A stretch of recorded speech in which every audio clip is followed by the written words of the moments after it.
Otherwise, if they did not come in to support, probably the collaboration also would not work. So we must thank them and to congratulate the entire IUCEA on reaching this mark, and we are 50. Let's look forward to the next 50 years, to celebrate the next 50 years when we are much better than we are today.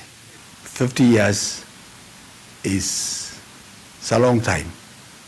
There is time now for Inter-University Council for East Africa to reflect on what they have been able to achieve that far.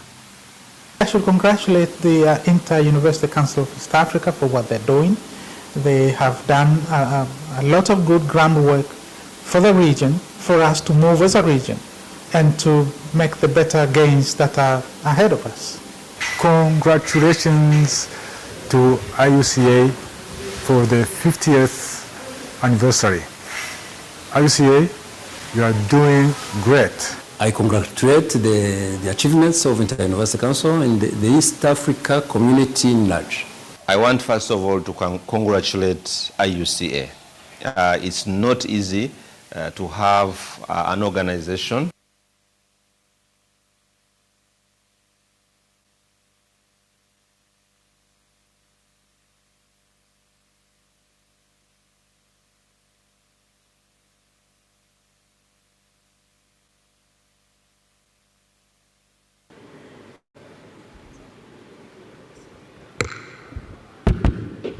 Hello.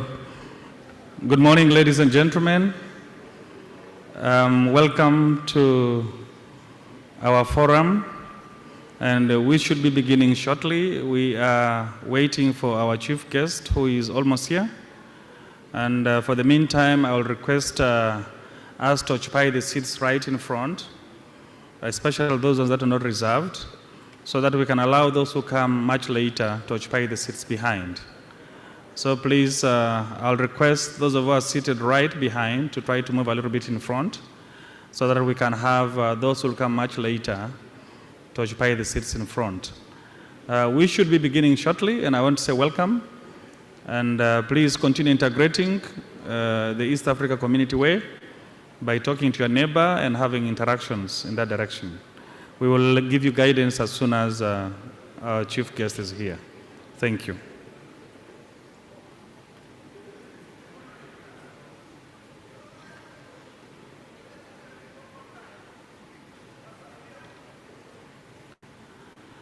We have participants online, and just to confirm whether they are there. Good morning to you, participants online. Good morning. Thank you. Good morning. Thank you. Can I confirm with about 5 other good mornings for me to be sure that everybody online is following? Good morning. Good morning. Good morning. Good morning. Okay, that's loud and clear. Thank you so much.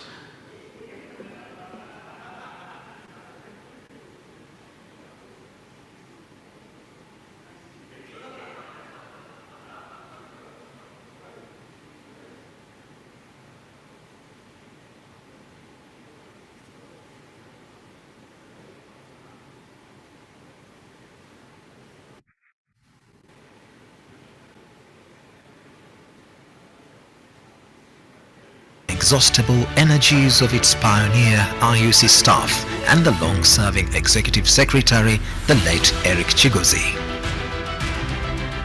He was later succeeded by Professor Chacha Nyaigoti Chacha, who secured significant research funding for the institution and steered it for 10 years before relinquishing it to his successor, the now late Professor Mayunga Kunya. I served as the executive secretary of the Inter-University Council for 10 years. I was privileged because I think apart from Eric Chigozie, who had served during a time when there were no proper mechanisms of even how to remunerate the staff. When I served, the governments were very supportive, and they honored me with 2 terms of 5 years each. My first agenda when I became executive secretary that we should make the Inter-University Council for East Africa to be a true institution of the East African community, rather than an association of universities.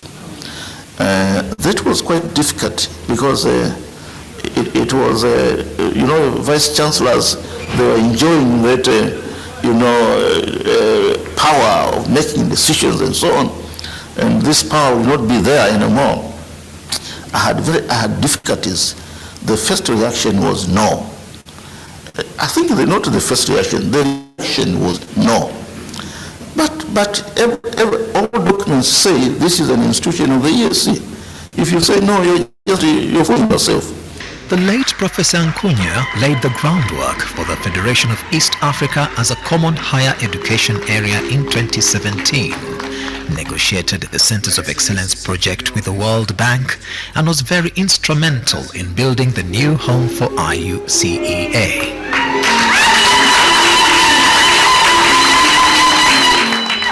He also played a pivotal role in the development of a number of tools that inform quality assurance and qualification framework in communities. All the benefits of this were harnessed during the time his successor, Professor Alexandre Liambabaje, steered the institution through the implementation phase of its programs and projects. He also negotiated the project of Centers of Excellence with the World Bank. I have just been fortunate to arrive at a time when negotiations were almost completed. And we're talking about Centers of Excellence on embedded mobile systems in Arusha. We are talking about the 24 Centers of Excellence funded by the World Bank in 8 countries under the coordination of IUCEA. We're talking about Centers of Excellence in biomedical studies, cardiovascular in Tanzania, Oncology Center of Excellence in Uganda, the one on e-health here in Rwanda, and the biomedical engineering, Nutrition Center of Excellence in Burundi, and we have the Center of Excellence for renal diseases that is in Kenya. And those Centers of Excellence came with facilitation of scholarships, and we had also another scholarship with Kyungdong University. We negotiated with Kyungdong and University, and now we send 30 students every year to South Korea. We can say that it is a time where we started also our regional conference and our regional journal, scientific journal, in collaboration with ISTECO, East Africa Science and Technology Commission. Tools and instruments such as policies, guidelines and frameworks which were considered as key building blocks for the operationalization of the East African Common Higher Education Area had to be developed. Hello, ladies and These gentlemen. collaboratively facilitated staff and student mobility, research and innovation activities, among others. Who have not got where to sit, please get seated because we're about to start our function. And I'll also request members of the protocol team to invite the exhibitors all to be here. Kindly, members of the protocol team, TCU, IUCA, could you kindly inform the exhibitors to be here to witness the official opening?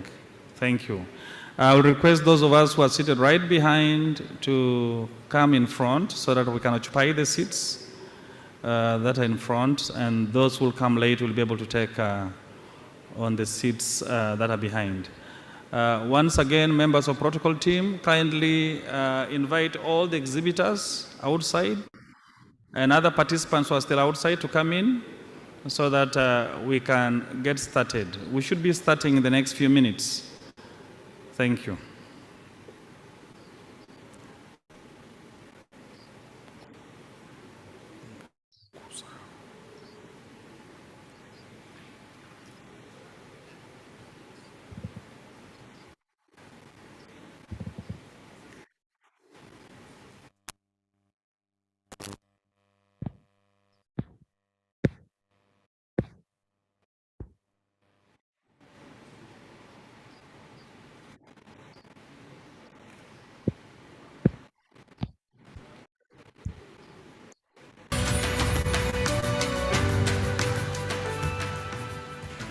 Today, IUCEA is where it is due to commitment of the partner states and the Council's leadership who have steered this institution beyond the borders of the East African community. Our global goal is that we want to see happening transformative higher education with a globally competitive, knowledge-based and industrialized economy for ESC integration. To realize the benefits of the 2017 declaration, the IUCEA works closely with regional accreditation bodies such as the National Council for Higher Education in Uganda, all the commissions and councils in all the partner states as key players to achieving the common higher education area by regulating higher education. The handbook for quality assurance of higher education, which came out in 2010. This was developed with full participation of the National Council for Higher Education, alongside the then Commission for Higher Education in Kenya and the Tanzanian Commission, or Tanzania Commission for University Education. We have been involved in the development of the East African Quality Assurance Framework, East African Qualification Framework for Higher Education, the Regional Scholarship and the Student and the Staff Mobility Policies and Operational Guidelines. Ladies and gentlemen, we should be about to start. I'll request that all our exhibitors please get seated, and the protocol team, please remind all those in the exhibition hall outside in the tent to come and witness the official opening before they can return to their stalls. Just a slight change in the program. For those of you who have the program booklet, we shall start with the anthems, and then after prayers is when we shall have introductions. So it doesn't start with introductions. Introductions will come last. Those of us with the booklet, when you go to the session called opening, which starts from 9 to 9:15, it starts with general introductions. We will start with the anthems, and then once we're done with anthems, we go to a prayer, and after prayer, then we shall have the general introduction. Thank you.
Ladies and gentlemen, our chief guest is within and will be ushered here shortly.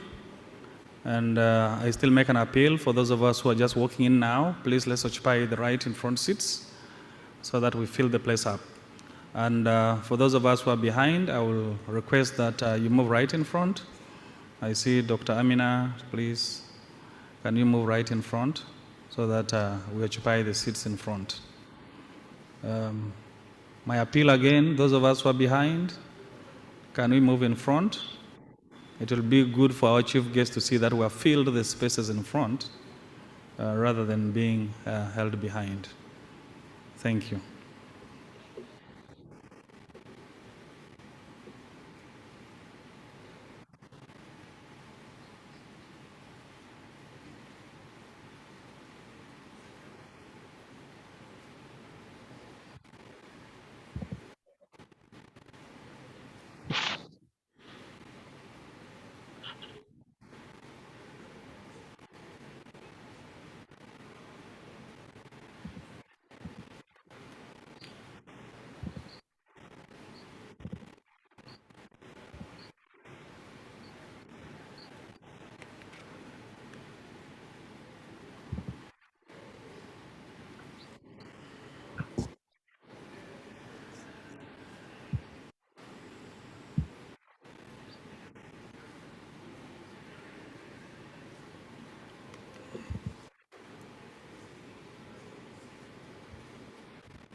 Research and innovation are a bedrock of transformation and socio-economic development of any society.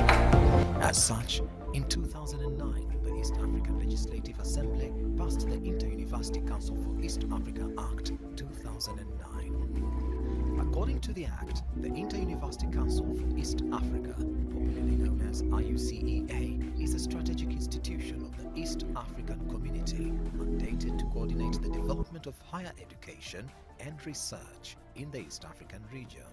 Number two is to link universities together so that they can work in the region. But that linkage should not only be for East African community alone. It should be linkage within the East African community and beyond, because universities in East Africa need to work with universities outside East Africa. That's the only way that we can become not just a local something, but also international players in the higher education sector. IUCEA performs this function by facilitating contacts among universities in East Africa, provide a forum for discussion on a wide range of academic and other matters relating to higher education councils and commissions in the partner states, and facilitating the attainment of high and comparable higher education academic standards in East Africa. Currently, IUCEA has a membership of over 130 universities, but its mandate extends to more than 300 universities operating in the region.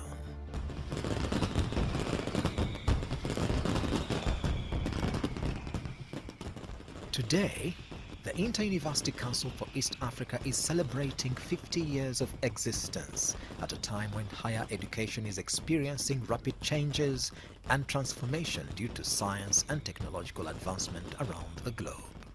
IUCA is the institution that survived the first collapse of the community. So that has a kind of inspiration for new institution of the community. And that means IUCA should be leading. What we celebrate is not the number of years, but the achievement. And that is very important. I need just to thank the leaders of the East African community who decided that the IUCA is a good body, it survived and it should be supported, and they indeed came up to support it, to be one of the major organizations within the East African community. And I think we need to thank them for that vision. I want to thank them also for supporting the universities through and encouraging this collaboration, because otherwise, if they did not come in to support, probably the collaboration also would not work.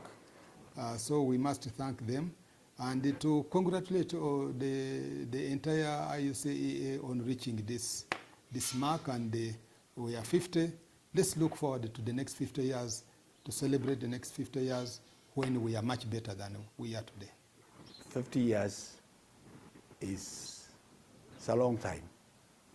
There is time now for the University Council for East Africa to reflect on what they have been able to achieve that far. I should congratulate the Inter-University Council of East Africa for what they're doing.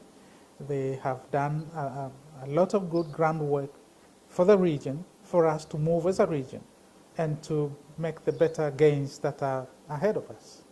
Congratulations to IUCA for the 50th anniversary.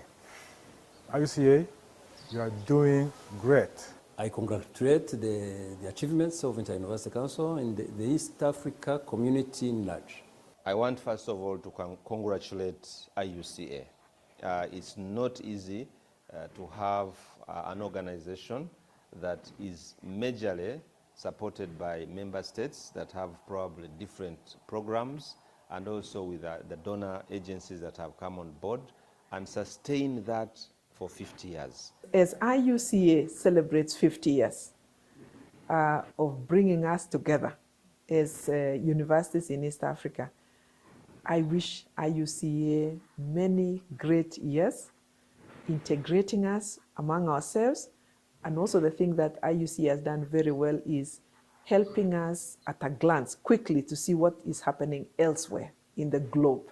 As we celebrate 50 years of IUCA, we are very thankful, for all the assistance which has been given by IUCA.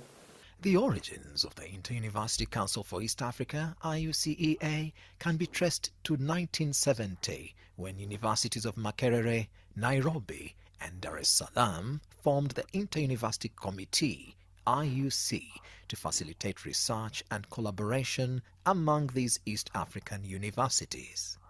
This collaboration was timely, as these universities had started operating as separate entities due to the eventual dissolution of the University of East Africa. 7 years later, in 1977, the Inter-University Committee remained a formidable institution that championed great standards of higher education in the region. In 1980, the vice-chancellors of the three universities, University of Dar es Salaam, Makerere University and the University of Nairobi, thought that this Inter-University Committee is their baby. So they wanted to make sure that it functions well, and so they met in Nairobi. And they also invited their permanent secretaries who are responsible for education. And in that meeting they resolved to strengthen that cooperation and to change the name of the Inter-University Committee into the Inter-University Council for East Africa. We should be starting shortly. The Inter-University Council for East Africa was established. The team of the chief guests, the entire entourage enters here, would request that we all stand up as they take their seats here for us to officially have our opening session start. Members online, we want to thank you so much for your patience. I think in the next couple of minutes we should be able to begin. Just quick organizational related issues, places of convenience, you turn to that middle door, you'll be able to discover it, or the other middle door on the left-hand side, you'll be able to discover it. We have also had a slight change to the program. General introductions will come after prayers in our booklet, for those of us who have that booklet with us. We still request that all exhibitors come here, and I will encourage that members of the protocol team help support us in that regard. So members will be able to start shortly, and I want to thank you so much for your patience.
The Inter-University Council for East Africa, AUSEA, is organizing the 12th Academia Public-Private Partnership Forum, APPPF, and to be held from the 15th to the 17th of March 2023 at Julius Nyerere International Convention Center in Dar es Salaam, Tanzania. The theme of the Nurturing Sustainable Skills Development for Graduate Employability through Academia-Industry Partnerships.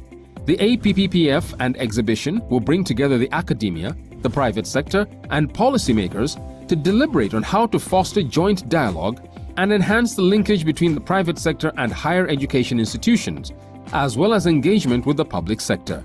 The APPPF is organized in partnership with German Cooperation, GIZ, East African Business Council, and Tanzania Commission for Universities. For registration, please visit our website www.appppf.iusea.org, email us at appppforum@iusea.org, or visit our social media platforms.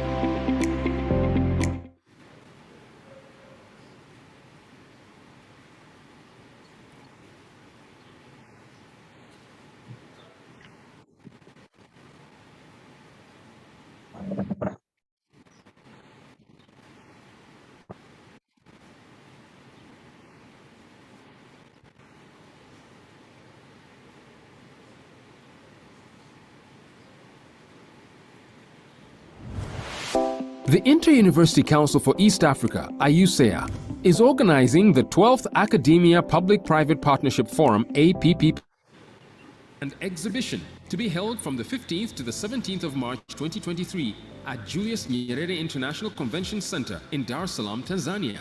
The theme of the forum is Nurturing Sustainable Skills Development for Graduate through Academia-Industry Partnerships.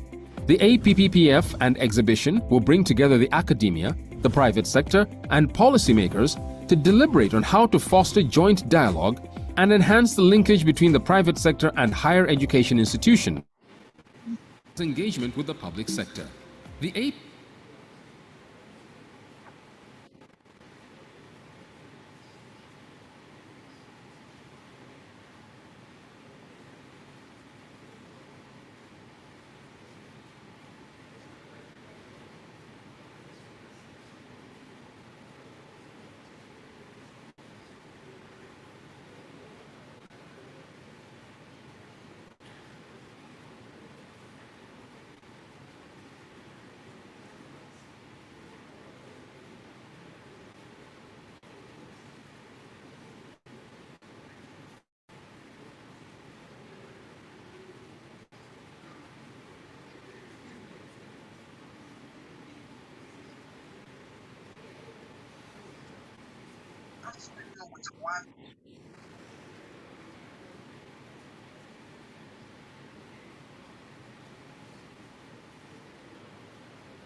Breaking news today, Russia is advancing.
Members, our chief guest is walking in, so I'll request that we stand up as they walk in. As soon as you see them coming, you'll stand up. I think they're about to be here, so as soon as you see them walking, then we'll be able to stand up.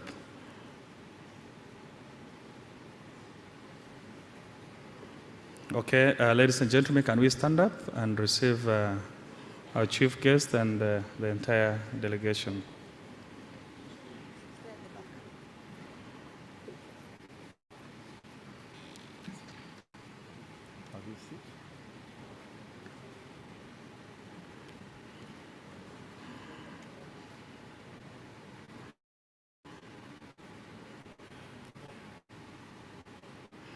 We remain standing.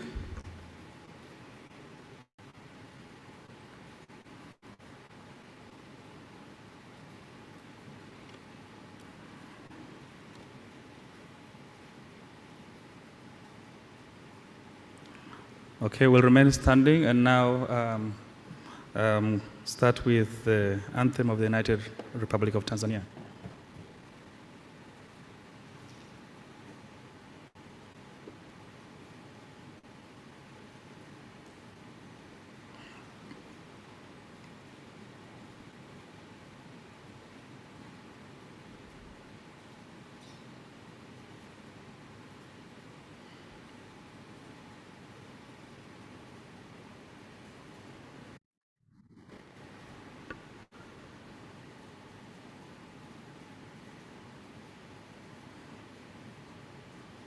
Shortly, the technical team should be able to play that. Ben, we are waiting.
Can we remain standing for the East Africa Community Anthem?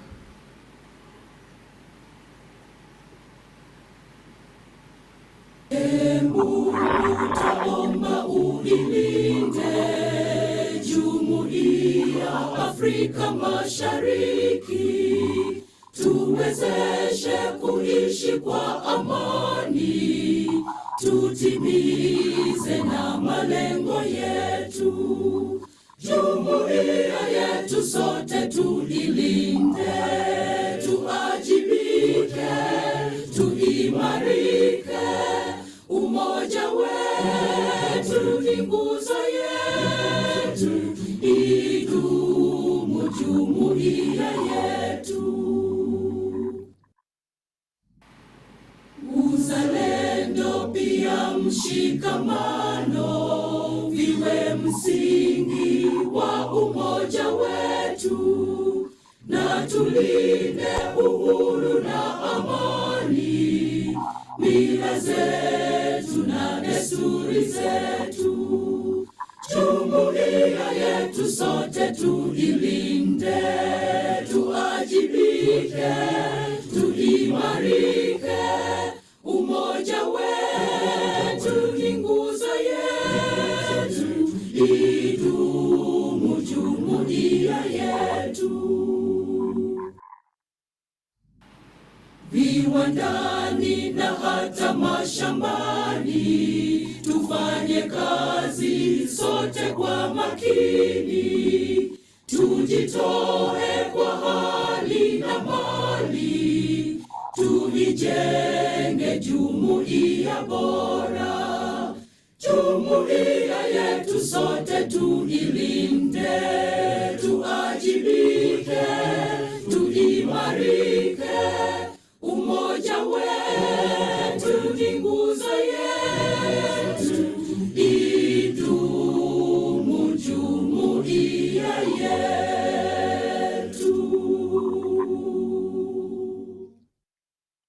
We shall remain standing for an opening prayer, and I'll call upon Professor Esther Ndugumaro, Principal Makwawa University College of Education, to come and take us through. Research and innovation are a bedrock of transformation and socio-economic development of any society. As such, in 2009, the East African Legislative Assembly passed the Inter-University Council for East Africa Act 2009. Dear all, as According we stand to the up, Act, the I call you Inter-University upon Council to for kindly East humble Africa, ourselves popularly before known God. as IUCEA, is a And strategic kindly, institution of the East African Almighty Community, God, mandated to coordinate the source of development all higher wisdom and education knowledge, and research we in the thank East you African for bringing us safely together to deliberate on issues and matters that are important for educational growth and development in East Africa. We pray that you inspire the chairperson to lead diligently and guide the members throughout this meeting. Grant the members wise understanding of matters to be considered, and may all that we discuss contribute towards the noble cause of building and strengthening the Inter-University Council for East Africa and the unity of East African countries for your glory. Amen. in the partner states. Can we kindly take our seats?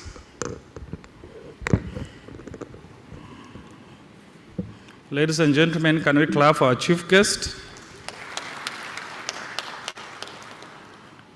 Our chief guest and all distinguished members in your respective capacities, allow me at this particular juncture to say karibu sana, and also to thank all of you for making it up here. We will go through a form of introduction. Our chief guest, we have different category of persons who are here, and I will introduce them according to their categories. Amidst us, we have permanent secretaries or representatives of the permanent secretaries from the partner states. So could we request that the permanent secretaries who are here and all their representatives in a special way introduce themselves? Can we have another microphone? Yes, so that you will tell us which partner state you are from so that our chief guest can get to see you. Can we clap for our permanent secretaries, ladies and gentlemen?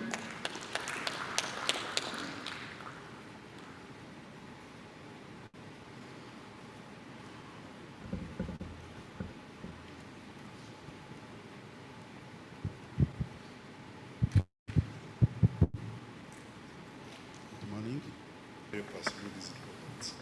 The Kenya Private Sector Alliance, KEPSA, has so far extended 24 partners.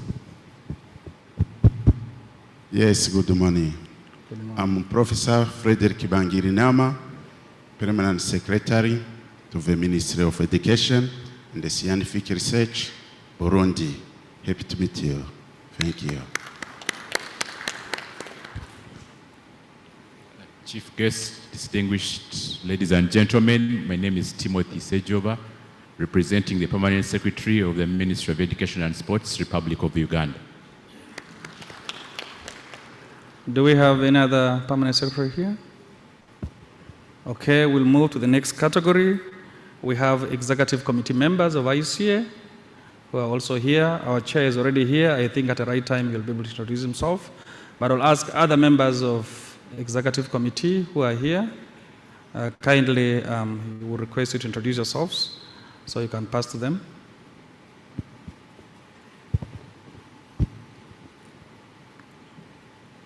Good morning, everybody. I am Joseph Nyandwi. I am the Director General of National Public Health Institute of Burundi. I am the member of the Executive Board of ICA. Thank you. Thank you. Good morning. John Mujisha, Vice Chancellor, Cavendish University, Uganda, Vice Chair of the Executive Committee of ICA. Thank you. Good morning. Habari za asubuhi. John Bosco Karisa. I'm a member of the Executive Committee, but also the CEO of East African Business Council. Thank you very much. Thank you. Bonjour. Je suis Monsieur Pacifique Ilosio, secrétaire général au ministère de l'Enseignement supérieur et universitaire de la République démocratique du Congo. Nous sommes honorés d'être avec vous. Merci. Good morning. I'm Father Matthew Pagan. I'm the Vice Chancellor of the Catholic University of South Sudan and member of the Executive Committee.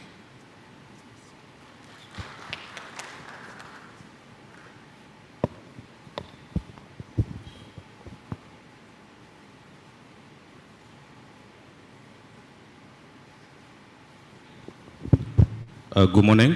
Raymond Dikumana, Deputy Vice Chancellor for University of Rwanda, Strategic Planning and Administration, representing Public University in Rwanda. Chief guest, ladies and gentlemen, good morning. Professor Isaac Sanga-Koske from Moi University, Vice Chancellor, member of the Executive Committee. Thank you. Good morning, Professor Tassien Masharabu, Permanent Executive Secretary, National Commission for Science, Technology and Innovation, Burundi.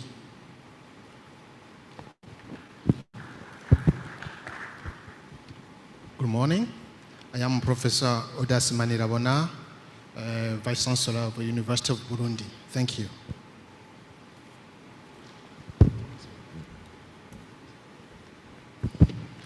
Bonjour, professeur Désiré Manirakiza, coordonnateur du Programme national d'autonomisation économique et d'emploi des jeunes au Burundi. Thank you very much.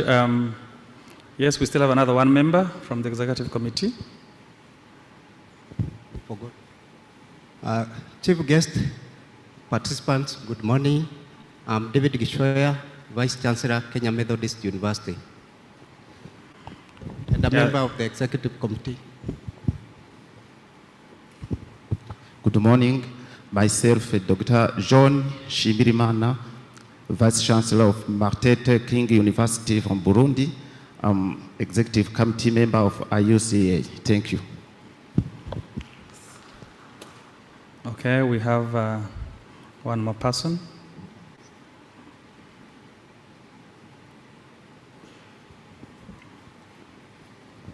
Good morning, guests of honor, and all participants.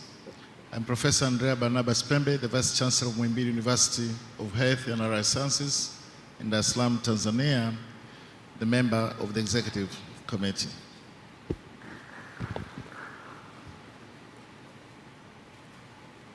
Okay, thank you so much, Executive Committee members. Chief guest, you realize that some of the Executive Committee members introduced themselves in French, and we're all aware that 3 languages have been are the official languages of communication in the East Africa community. We have a representative who came from DR Congo. I think in a special way, can you clap for the committee member from DR Congo? our chief guest, we also have vice chancellors. We shall introduce vice chancellors according to the countries you come from, and we'll give you special recognition. Can we have vice chancellors and principals of institutions who are here from Burundi? Can you stand up? Those from Burundi? Burundi, can we clap for them? Thank you very much. Vice chancellors and principals from Kenya, the Republic of Kenya. Vice chancellors and principals from the Republic of Kenya. Can we clap for them, ladies and gentlemen? Can we have vice chancellors and principals from the Republic of, I'm now losing my alphabetic order, but I hope I will not take a harm on that. I was trying to follow it alphabetically. Vice chancellors and principals from the Republic of South Sudan. South Sudan, thank you very much. Vice chancellors and principals from the Republic of Rwanda. Republic of Rwanda, thank you very much. Vice chancellors and principals from the United Republic of Tanzania. I expect a bigger number here. Okay, thank you very much, right up to there. Vice chancellors and principals from the Republic of Uganda. Republic of Uganda. Thank you very much. And lastly, vice chancellors and principals from the Republic of Democratic Republic of Congo. Thank you very much. Asante sana. We have with us our chief guest partners that we have been working very closely with. Just to mention them, we have been working very closely with GIZ. Can we clap for GIZ? Has supported us very heavily. I don't know that Evelyn is here. Evelyn has been very instrumental. Oh yes, we have representative GIZ here. Thank you so much. We have Adapt IT.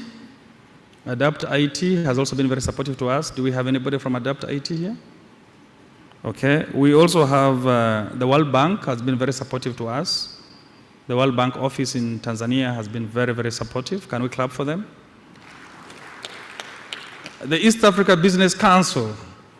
Yes, Dr. Kalisa, Bosco, you have been very instrumental in your entire team. Can we clap for them? And then we have TCU, Tanzania Commission for Universities. You have been very, very instrumental and very helpful. Can we clap for TCU? Thank you very much. Our chief guest, we also have another category of persons who are here, very important. These are the national coordinators and the principals of the TVET institutions under what we call S-Trip in Kenya, Tanzania, and Ethiopia. Can we have the S-Trip delegation, please? Can you all stand up? S-Trip, Ethiopia, Kenya, and Tanzania. They are doing a lot of work in transforming higher education in the TVET institutions. Thank you so much for coming. We also have participants who have joined us online. Can we clap for those online? Can you please show us the screen, beam for us the screen of those online, and we see their numbers so that the chief guest can be able to see the numbers of those who are online. There could be some familiar names. Let's see, okay. That is the space for those online. We can quickly see the names are there. Can we clap for those online, ladies and gentlemen? We have participants here who have come in their own right. And then we also have exhibitors. But in a special way, we have the IACAN team, the East Africa Quality Assurance Network, which brings, it's a forum for quality assurance practitioners. So IACAN, thank you so much for coming. And then we have other participants who are also with us. We have participants from all the partner states and also from beyond. Do we have participants from outside East Africa community? Zambia, Mozambique? If you're here, please stand up. I know that we have Copper Belt University somewhere. Thank you very much for coming. In a special way, Chief Guest, our ushers for this occasion is from the Institute of Diplomacy from the United Republic of Tanzania. Our ushers are from the Institute of Diplomacy. Can we clap for them? Do we have our ushers here? And we also wish to thank, and especially the Ministry of Foreign Affairs and East Africa Community Affairs for supporting us throughout the organization of this. Ladies and gentlemen, we want to thank you so much for coming. I now have the pleasure to call upon the chair of the first session, Professor Charles Kihampa, who also is the Executive Secretary, Tanzania Commission for University, to come and take us through. Can we clap for Professor Charles? Karibu sana.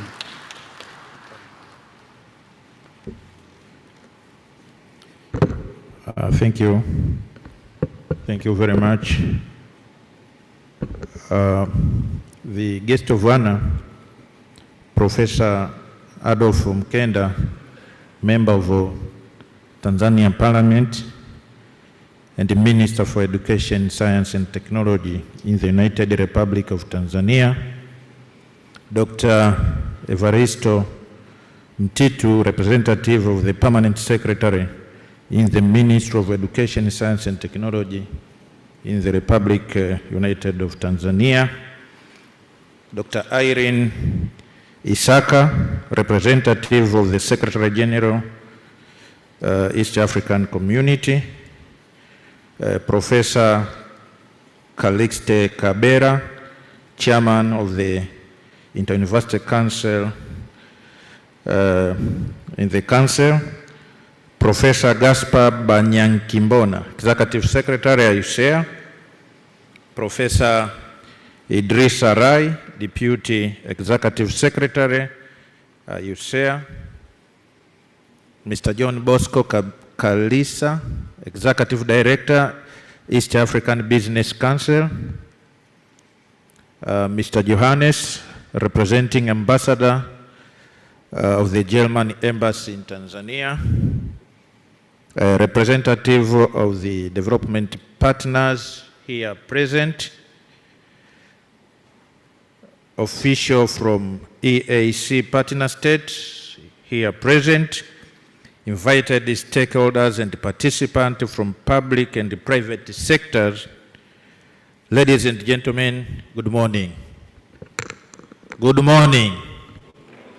Thank you. Let me take this opportunity on behalf of my colleagues here in Tanzania, in particular the Tanzania Commission for Universities, to take this opportunity to welcome all of you here in Tanzania, in particular those traveled from different parts of our region. I hope that you had a safe travel.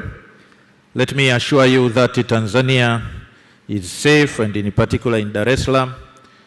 So feel free and enjoy your stay here in Dar es Salaam.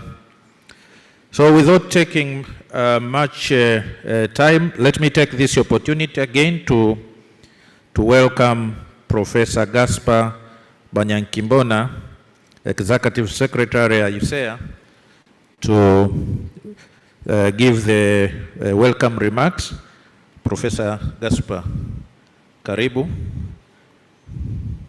I know, Professor Gaspar, you know a bit of Swahili, but you can use English because I'm not sure of your Swahili, particularly some of the words that you'll be using here.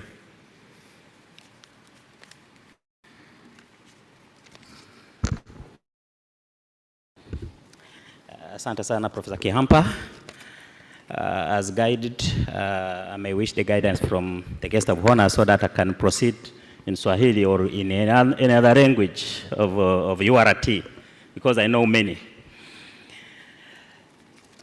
Our chief guest, the Minister for Education, Science and Technology, the United Republic of Tanzania, Honorable Professor Adolf Faustin Mkenda, thank you very much for officiating, for accepting our invitation. Dr. Irene Saka, representing Honorable SG, Dr. Peter Mathuki, Secretary General of the Community, the permanent secretaries, Ministry of Education, or representative from different EAC partner states.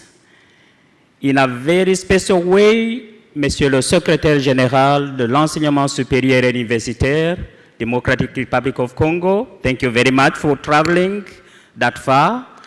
Thank you very much for your support.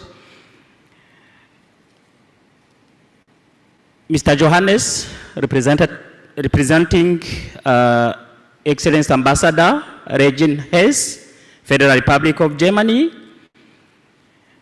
the representative of GIZ, the World Bank Country Director, Tanzania, Executive Director, Tanzanian Commission for Universities, Professor Charles Kihampa, the Chairperson of Inter-University Council Governing Board, Professor Calixte Kabera, members of the board of IUCA here present, the Executive Director, East African Business Council, John Bosco Kalisa, thank you very much for coming.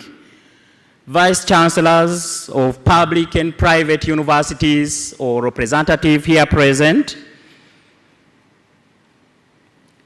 Chief Executive Officers of private companies here present.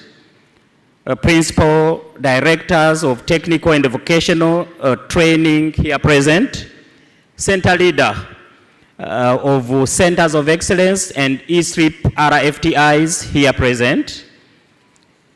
Chair and member of the organizing committee, IUCA staff here present. The media fraternity, distinguished guests, ladies and gentlemen, a very good morning to you all. I'm greatly honored to warmly welcome you all to the opening session of this 12th Academia Public-Private Partnership Forum.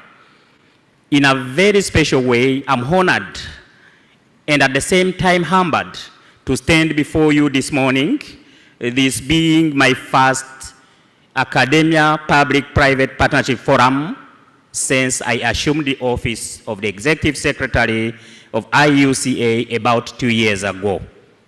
Furthermore, in my new role, this also gives me a great opportunity to see the development partners, academia and the business community in the region come together under one roof to deliberate on matters improving the quality of our graduate institutions, focus and employability.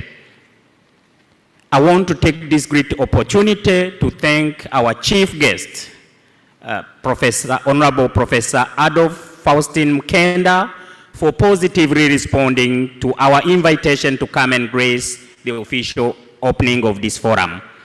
I wish also to thank the Secretary General of the community for creating time through Dr. Irene to come and be with us today.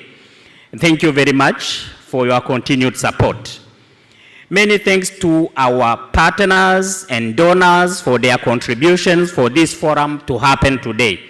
I wish to thank each and every one of you for being able to find time to participate in this forum. Your presence is a clear testimony of your continued commitment to support IUCA and the development and transformation of higher education of our great region for a successful integration. Our chief guest, ladies and gentlemen, this forum gives a platform to share experiences and showcase the successes and collaborative initiatives between productive sectors such entrepreneurs, innovators, manufacturers, employers, policymakers, and the academia. In a special way, this platform is a platform that allows regional experts and practitioners from academia, private and public sectors to congregate under one roof and discuss specific issues of common interest. The forum also provides a unique opportunity for multi-sectoral collaborations through building networks and partnerships that will inspire synergies and joint future venture among different actors for sustainable regional development and integration. I would wish to commend the technical team appointed to organize this forum for having consistently focused on nurturing sustainable skills development for graduate employability through academia industry partnership as the theme for this forum, and for being able to successfully organize such a big event, which is the first of its kind organized by Inter-University Council and our partners in post-COVID-19 pandemic era. With this theme in mind, we seek to find solutions to address the ever-growing challenge of youth employment. We also seek to find practical strategies to enable the private sector and the higher education institutions in the region to work together in order to produce graduates with skills and that are relevant to the job market and for self-employment. Our chief guest, ladies and gentlemen, we all know and believe that the knowledge generation function is possibly the most important mandate of any university. This can only be achieved through research and subsequent innovation. However, there are other critical university roles in society which needs to be emphasized. These include, among others, the development of technical and technological, digital and information skills required for new labor markets. This requires for universities to come up with new strategies and approach involving aggressive establishment of partnership with the productive sector or industry in general. Indeed, the skills required of graduates to succeed in employment and to create entrepreneurs are constantly evolving. There is an urgent need for universities and higher education institutions to be digitally skilled and empowered to produce graduates with digital competence in order to fit into the digital labor market and the digital society in general. I wish to underline the fact that while in this part of the world, we are still grappling with the fourth industrial revolution, the world is moving very fast, and some are even thinking beyond.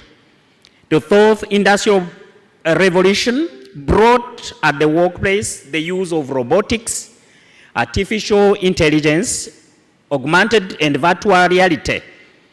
The current global progress is bringing deep interface, multi-level cooperation between humans and machines.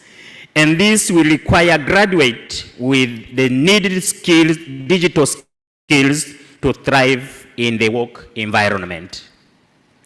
Therefore, the fundamental question that we need to answer is, as universities and higher education institutions, how prepared are we to actively participate in these very dynamic digital transformations and make our graduates and the economies of the East African globally competitive? This requires developing strong and sustainable partnerships between higher education institutions and the private and public sectors to produce citizens with the necessary 21st century skills required for graduates to adapt in the ever-dynamic job market. And according to various recent studies, some of the skills currently being learned by students in our various learning ecosystem will be outdated even before they graduate. So our universities and higher education institutions should be alive to these realities. We need to have our universities fully capacitated so as to play their role and establish and strengthen partnership with the industry, and also focus on the establishment of incubation hubs through which innovative ideas can be developed further into prototypes and promote update by the productive sector or the industry. Our chief guest, ladies and gentlemen, the beauty of all of this is that we already have best practices in the East African region that we can use as an inspiration for universities willing to focus on skills enhancement and transformative education. One of these examples is the establishment of centers of excellence. Inter-University Council for East Africa has been implementing a World Bank project on African centers of excellence, whereby 16 centers of excellence focused on 5 priority areas, namely industry, agriculture, health, education, and applied statistics have been created. The ecosystem around the centers of excellence must be kept alive for the research centers of excellence to survive and inspire other initiatives. There is a need to take advantage of this initiative to establish research-intensive universities, and the policy makers represented here should consider heavy investment in some of our universities to be excellence centers of excellence in research, is so to purely focus on research and to promote research for development. In addition, through the same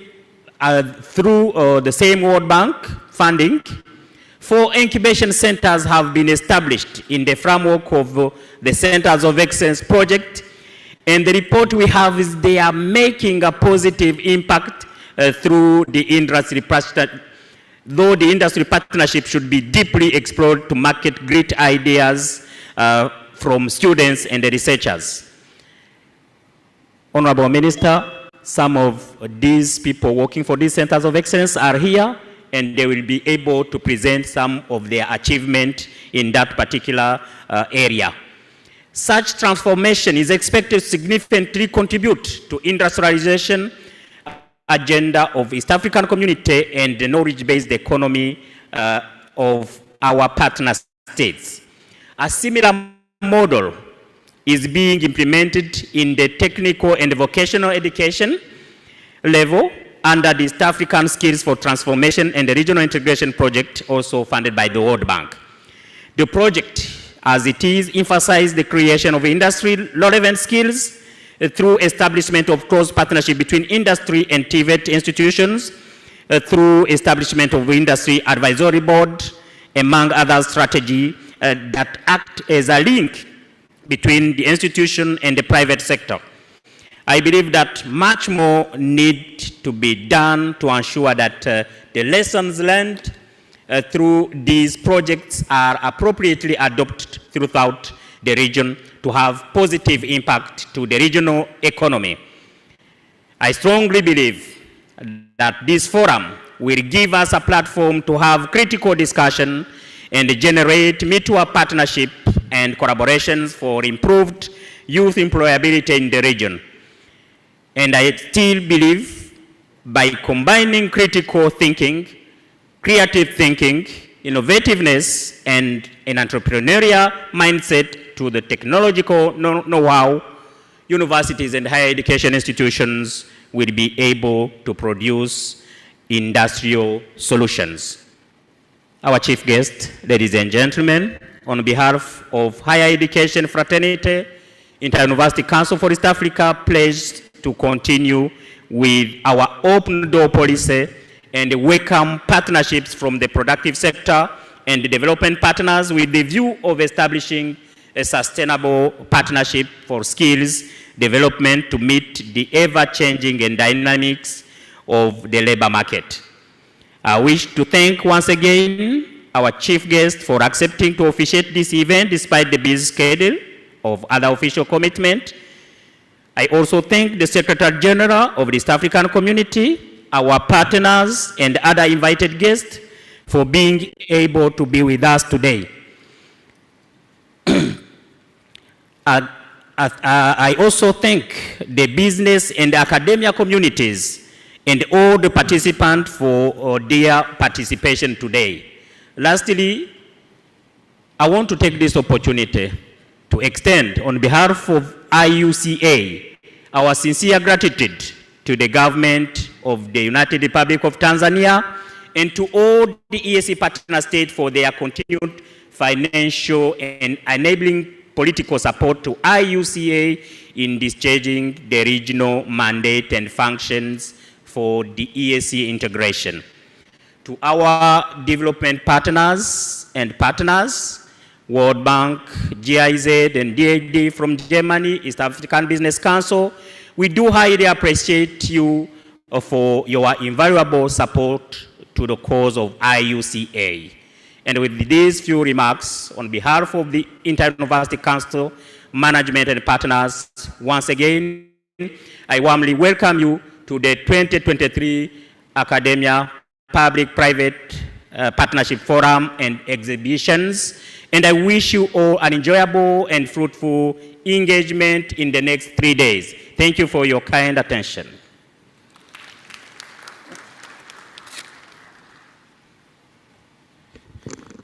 Thank you, yes. Can we clap again for the Executive Secretary? Thank you very much, Professor Gaspar, for the welcome remarks, which has a lot to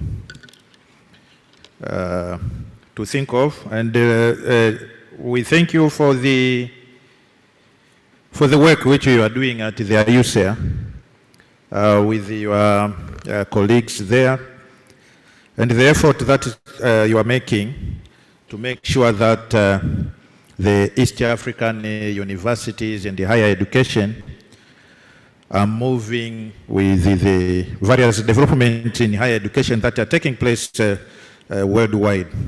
You are really commended, and it is during your time also we have seen a number of other East African countries joining the IUCA. Let me take this opportunity again to recognize the Center of Excellence here in Tanzania, those who are present, the university's Center of Excellence. Thank you very much. You are welcome. You are welcome. Can we clap for them?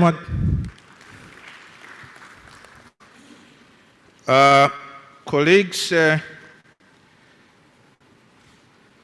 we are now moving to another session, and this will be the statements by invited partners. And I take this opportunity to invite the Executive Secretary for the East African Business Council, Mr. John Bosco Kalisa. You are welcome. And if you will be able to use just a few minutes, that will be appreciated. You are welcome, Mr. Kalisa. Can we clap as he is coming?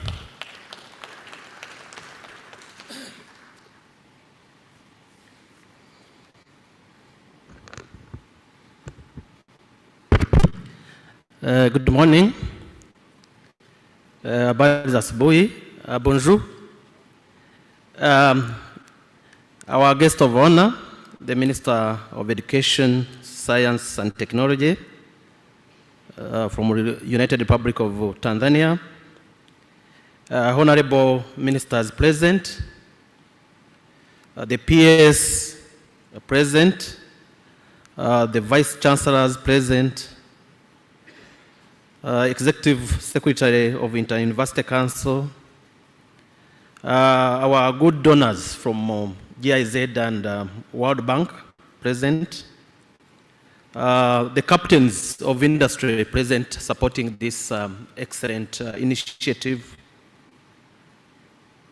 ladies and gentlemen, and all protocol observed.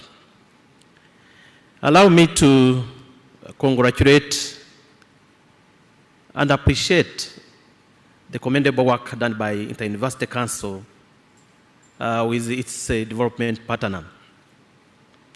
This is a very exciting moment where we are talking about nurturing sustainable skills development for graduate employability through academia-industry partnership. I want to commence my remarks giving a very quick background that when the current executive secretary took over, we've been actively engaging. And I would say during his term, we had academic public-private partnership with Nelson Mandela through his support and GIZ support. And then this is also the second one. This shows that there is a kind of a paradigm shift in terms of how education sector is repositioning itself in terms of our growth trajectory. And I want again to commend the efforts by all EAC universities and the higher education institution in terms of addressing the traditional challenges we've been grappling with in terms of skills mismatch. I recall when we started the discussion, there has been numerous studies indicating that there is a cost to the industry when you employ graduates from our university. And when you ask, there was a study done in 2019, and a recent study by Deloitte, sampling about 200 CEOs in terms of what are the challenges that they are grappling with in terms of enhancing competitiveness and innovation in Africa. Of course, one challenge is the political stability, geopolitics, conflicts. The second has been business environment. The third is that the companies don't have appropriate skills to enable their innovation, to enable in their product competitiveness. So I think this is the core we are putting across to all the partners that as we move forward in terms of integrating our region and our continental free trade area, the issues of skills, human capital is very critical to enhance our competitiveness at the continental level and at the global level. The professor did highlight that generally we missed the 3 industrial revolution, but we should not miss the 4th industrial revolution. We should be prepared. We should be prepared in terms of adaptability, in terms of our engagement, and this forum is a true core and testament that we are going to make it. We are going to leapfrog the benefits of the 4th industrial revolution. So I think quickly, given the time challenges, I wanted to just share with you a quick outlook in terms of the statistics, especially when we talk about Africa in terms of reaping demographic dividend. We look at the African youth population, 15 to 35 years. So the recent projection indicates that Africa will remain the world's youngest region with a median age of population under 25 years old. And the number of youths are expected to increase from 454 million in 2020 to 845 million in 2050. So it means that this number is going to double. But the region needs to be prepared in terms of creating employment opportunities for our youth. Again, the recent study from UNCTAD also indicated that about 200 million jobs will be created or generated by those sectors that have embraced the digital skills, the digital innovation. And I want to again commend the efforts by GIZ that they have already trained more than 112 young graduates, and congratulations to GIZ for that good work you are doing. And we look forward that you continue to deepen that support to the East African community, especially to our youth. So as we move forward, as we try to embrace this partnership, I wanted to share with you a number of interventions that we need to reflect on in order to achieve great productivity growth. Our partner states must focus on demand-driven technical and vocation education. We must embrace entrepreneurship in all our curriculum. We must continuously invest in business training program tied to catalyze sectors such as agriculture and manufacturing. We need to continuously promote STEM, science, technology, engineering, and mathematics, disciplines that require special attention, focusing on the transfer and adoption of technology. Second, advocacy for government to offer incentives. We call upon our governments to offer both fiscal and non-fiscal incentive to set up and strengthen industry-university linkages. For example, in intermediaries or providing matching funds. Also, to address skills mismatch in the region, specifically EABC has entered into partnership with GIZ through the Digital Skills for Innovation, for Innovative East African Industry Program, and that program needs to continue to be supported because it provides online matchmaking platform termed as Skills Match, with an aim to bridge the digital skills gap in East African community by providing an easy-to-use virtual matchmaking mechanism supported by artificial intelligence. The Skills Match program will match young professionals such as students, graduates in ESC with businesses that require digital talents for the application and development of digital applications. The EABC, through the support from ITC, has developed an SME portal called My East African Soko. myesoko.com seeks to leverage digital technology, web portal, mobile apps to support the recovery, build resilience, and drive future growth of the pool of youth innovators, startup, and small and medium enterprises in the region. As I conclude, again, my call is that according to the recent World Bank report indicated that the skills gap is widening, with over 50% of employees requiring significant reskilling and upskilling by 2025. At the same time, the report found that the data analytics and data science skills will be among the top 10 most in-demand skills in the next 5 years. So we need to be prepared. To that, I believe that our universities should be doing more to collaborate with industry and to tailor their curricula to meet the needs of the industries they serve.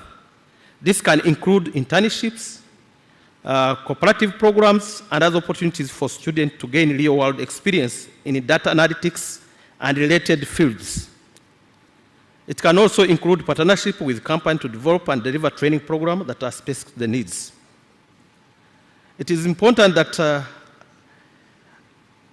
areas where universities are developing their own data analysis capabilities, we need to invest heavily in data analytics infrastructure and tools universities, so that our universities can better understand the needs of the industry and tailor their curricula accordingly. In conclusion, I believe that data analytics will play a crucial role in bridging the skills gap and enhance our industrial competitiveness.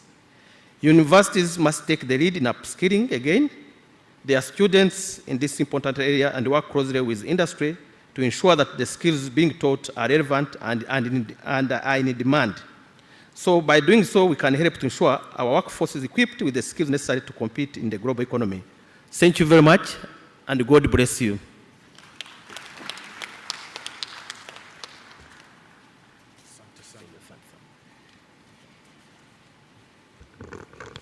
Thank you,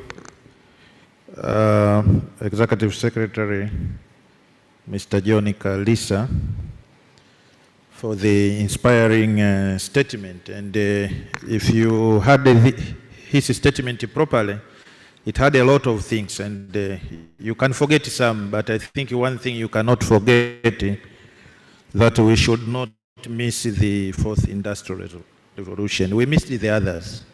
So at least this I remember very well. Thank you very much. Colleagues, we expected to have a statement from the World Bank country director, but I'm informed that the representative is not here yet. So we are moving to the representative from the Federal Republic of Germany. You are welcome. Karibu sana. Can we clap as he's coming? So if you can use at least 5 minutes. It won't be long. It cannot be long? No, I won't be long.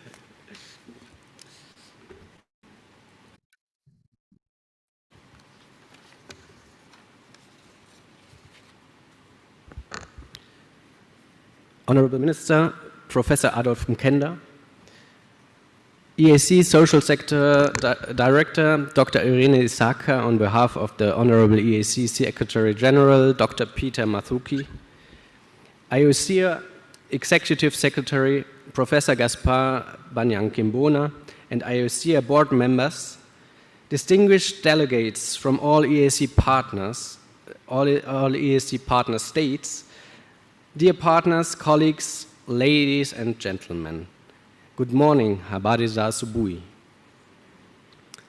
My name is Johannes Speffichter. I'm the head of regional cooperation at the German embassy, and I'm standing in for our ambassador, Regine Hess, who unfortunately already had to leave for another meeting.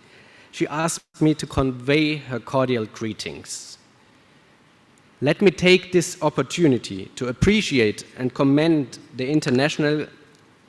Inter-University Council of East Africa, IUCIA, for organizing and hosting the 12th Academia Public-Private Partnership Forum, a regional achievement that has successfully convened here today diverse stakeholders across all spheres of industry and academia, as well as the public sector. Thank you very much for the invitation. The East African community and Germany are united by a long history of cooperation and collaboration to improve the sustainable and inclusive socio-economic development of the region. By promoting trade, digital transformation, education, value addition, health and natural resources management, we contribute to the social and economic well-being of EAC citizens, as well as to peace and security in the region along EAC priorities. Education and digital transformation are key areas in this cooperation, where, for instance, the EAC project Digital Skills for an Innovative East African Industry, D-Skills at EA, implemented by GSZ, strengthens digital skills and innovation capabilities of young people in all EAC partner states. The project benefits from the close collaboration, especially between the Inter-University Council for East Africa, the EAC Secretariat, the Nelson Mandela African Institute for Science and Technology, and GSZ. Together with an academic consortium of East African and German universities and active input and contribution from industry partners, the EAC has established a Center of Excellence for ICT in East Africa, CENIT EA. CENIT at EA is a regional flagship for digital transformation and innovation of the EAC and a pioneer in the collaboration of academia and private sector, supported by the public sector. This Academia Public-Private Partnership Forum is an important initiative by IUCIA, and we are glad to support the conceptualization and planning of the forum through the D-Skills at EA project. It brings together stakeholders to strengthen collaboration and partnership and nurtures sustainable skills development for employability and promotion of innovation transfer through academia-industry partnerships. It is important to note that employability, the qualities and skills that make us suitable for paid work, require technical skills or qualifications that are in demand by the market. These skills are a challenge to find by the private sector in East Africa, but it is a challenge the EAC can tackle strategically through cooperation and partnerships between academia and industry. We need, in particular, to support female students and graduates as they face additional hurdles in obtaining an advanced degree from university or starting their own business. I am happy to confirm the continued support of the German government in supporting market-oriented education offers for young people in the EAC. I'm wishing you all fruitful discussions, interactions, and exchange between stakeholders in the academia, public and private sectors for an enhanced and sustainable partnership.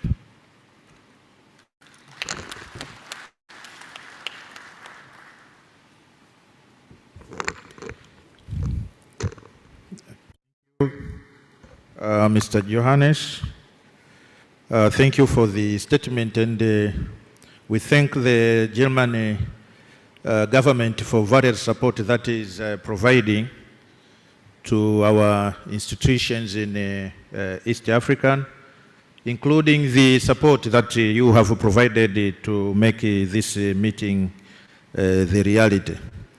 Chief guest, allow me to give at least a few minutes to the chairman of the AUSEA Executive Council, Professor Kabera, just to give a statement.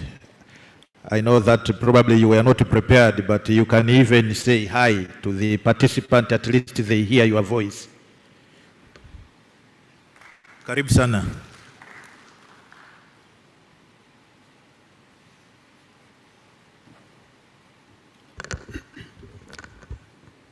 Chief Guest,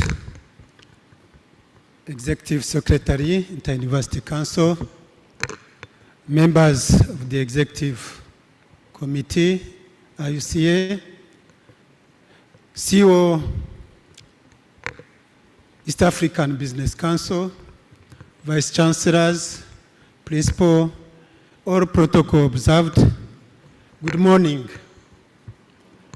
It's a pleasure to me also to be here to testimony the great work the Inter-University Council and partners are doing in East Africa. We really commend the whole work of transforming the East African community, especially in terms of skilling the youth and enhancing employability in areas that are needed in this global market. We thank you very much for attending this academia public-private partnership. We thank you for all the support, and may God bless you in this endeavor. Thank you. Thank you, Prof, for the statement. Chief Guest, allow me again to introduce and recognize one person. I think I'm obliged to do so. I want to introduce Professor Idrissa Rai. Professor Idrissa Rai has recently been appointed to be the Deputy Executive Secretary at USEA. And as most of you know that Professor Rai is from Tanzania, from the Zanzibar, and he was once the Vice Chancellor of the State University of Zanzibar, and one of the people who appointed me to the position of the Executive Secretary at TCU. You are welcome, Professor Idrissa Rai, and we are happy to see you here. At least since you were appointed, I see you for the first time. And I see your face has also changed a bit. It has changed how we will discuss this with you later. Chief Guest, let me take this opportunity again now to welcome Dr. Irene Isaka to give remarks. Dr. Irene Isaka is representing the Secretary General of East African Community. Dr. Irene, you are welcome.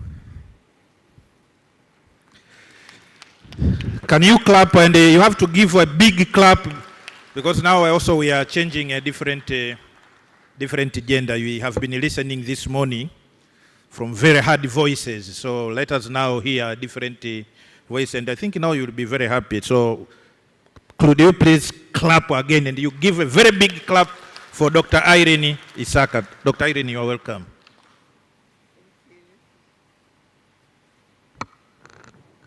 Thank you so much, facilitator.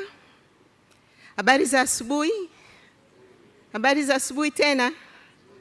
Okay, nimebeba salamu za Katibu Mkuu wa Jumuiya ya Afrika Mashariki ambaye angetamani sana kuwepo hapa leo, lakini kutokana na mwingiliano wa majukumu ameniomba nimwakilishe. Kwa hiyo nitasoma hotuba yake kama ifuatavyo. Honorable Guest of Honor, Professor Adolf Faustin Kenda, the Minister for Education, Science and Technology of the United Republic of Tanzania, permanent secretaries, principal secretaries, under-secretaries from all partner states here present today, the representative of donor community, we have the Republic of Germany, GIZ, just to mention a few, Professor Kabera, the chairperson of AUSEA Governing Board, distinguished members of AUSEA Governing Board here present today, Professor Charles Kihampa, Executive Secretary, Tanzania Commission for Universities, Professor Gaspard Bakijambona, Executive Secretary, Inter-University Council of Tanzania, and the Deputy as well, Mr. John Bosco Kalisa, the Executive Director, East African Business Council, the Vice Chancellors and Principals of public and private universities from the Republic of Burundi, Republic of South Sudan, Democratic Republic of Congo, Republic of Rwanda, Republic of Kenya, United Republic of Tanzania, and the Republic of Uganda here present, rectors and directors of technical and vocational education institutions from all the partner states, including the East Strip representatives, invited participants, chief executive officers of private companies, resource persons, exhibitors, organizing committee and sponsors, distinguished guests, ladies and gentlemen, once again, good morning. I'm honored to be here this morning during the opening session of 12th Academic Public-Private Partnership Forum. This is the first time I attend this forum as the Secretary General of East African Community, EAC, but I've been privileged to attend the previous fora, given my previous private sector background. I'm happy to note that academic institutions have continued to purposely engage with private sector in an effort to produce graduates that are relevant for the job market and are also modeled to be job creators. I understand that this is the 12th APPPF, and I want to commend the academia, private and public sectors for keeping momentum of engaging at strategic levels to address mismatches between the demand and supply of skilled labor. Honorable guests of honor, distinguished participants, the treaty establishing the EAC envisions the community that is people-centered, market-driven, and private sector-led. This forum, therefore, is in line with the requirement of the treaty in fostering the EAC integration. I would like to commend the Inter-University Council of East Africa, led by Executive Secretary Professor Gaspard Banyankimbona, for organizing this forum.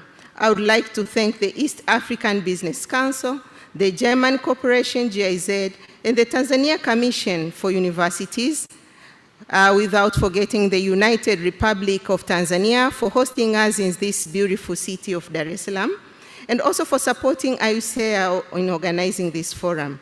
Such concerted partnership are important in driving the EAC integration process. Honorable guest of honor, the EAC Vision 2050 has put emphasis on developing skills to meet the current and future market demands, to absorb EAC growing labor force, and address the issue of unemployment.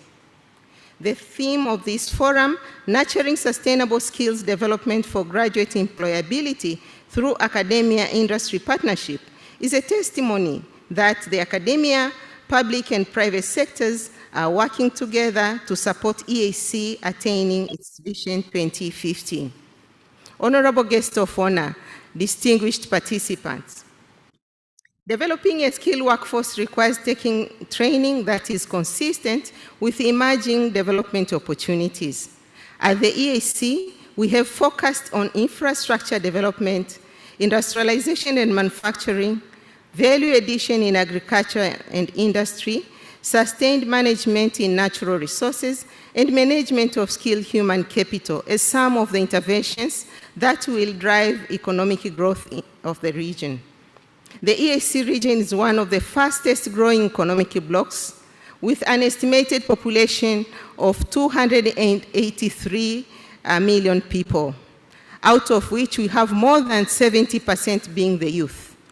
So the growing youth demographic can only be turned into an opportunity if strategic and timely choices and investments are made to stimulate, nurture, and develop and utilize potential of this youthful population. Honorable guest of honor, the region is still faced with challenges of youth unemployment, mainly brought about by skill mismatches between the training and the needs of the job market. Research and innovation have not received adequate financial support from the national governments, and this has resulted into low technological readiness to transfer in industrial sector. There is also limited synergies between research and innovation centers, universities, and industries, leading to a low commercialization of research findings and limited dissemination of the research outputs. I'm glad to note, as a result of public-private partnership, the establishment of academic centers of excellence and innovation centers is beginning to bear fruits in some countries. We need to spread these benefits beyond borders of the hosting countries in which these centers are located. Our goal must be to support and develop essential skills and expertise needed in our region, both in industrial and agricultural sectors. There is a need to strengthen partnerships and collaborations between higher learning institutions and the private sector in order to develop skills that meet market demands and needs of the fast-changing society. Honorable guest of honor, distinguished participants, as I conclude, I would like to encourage you to continue working together to consistently review and adopt your curricula to remain in tandem with the current development agenda of the region and the requirement of the labor market. I wish to reiterate the EAC commitment to deepen the regional integration agenda laid out by the East African Community Treaty in order to effectively support the initiative towards enhancement of training programs to the needs of the labor market and the private sector. I thank you for your kind attention. Asante sana, merci beaucoup.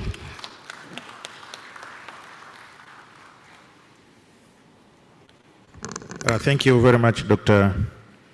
Irene Saka, for the remarks which you have provided. We are happy for your coming, and please convey our regards to the Secretary General for at least that you have come here to be with us, and we feel honored for your coming, and we are also glad to get the word from the East African community. My colleagues, dear participants, so the next session now we are moving to the official opening that will be provided by our chief guest, Honorable Professor Adolf Faustin Mkenda, MP, Minister of Education, Science and Technology in the United Republic of Tanzania. You know, here in Tanzania, when you say MP, Member of Parliament, it is not sounding better than when you say mbunge. Mbunge is a Swahili, and when you say mbunge, you understand it much. Who is mbunge? The member of parliament. So we are glad and happy that this morning we have Professor Adolf Mkenda, the Minister for Education, Science and Technology. I understand that the Minister is having a very busy schedule, and I know yesterday he was with the committee of the Parliament, and is still moving around with the committee, with some ministry undertakings.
Mtitu, who is representing the Permanent Secretary in the Ministry of Education, Science and Technology, to say a word and invite the chief guest to give the opening remarks. You're welcome, Dr. Mtitu.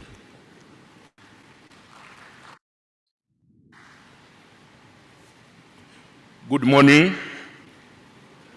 As I have been introduced, my name is Evaristo Mtitu, representing the Permanent Secretary, Minister of Education, Science and Technology. My work here is straight and simple, just to welcome our chief guest of honor to officiate this important forum, which is guided by three important words. That is public-private partnership, then sustainable skills development, and then graduate employability. This is the main theme of this important forum.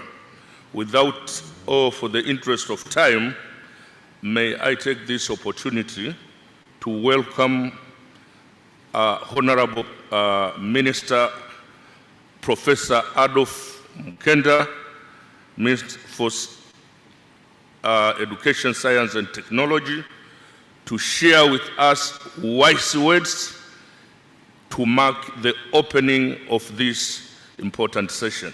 Welcome.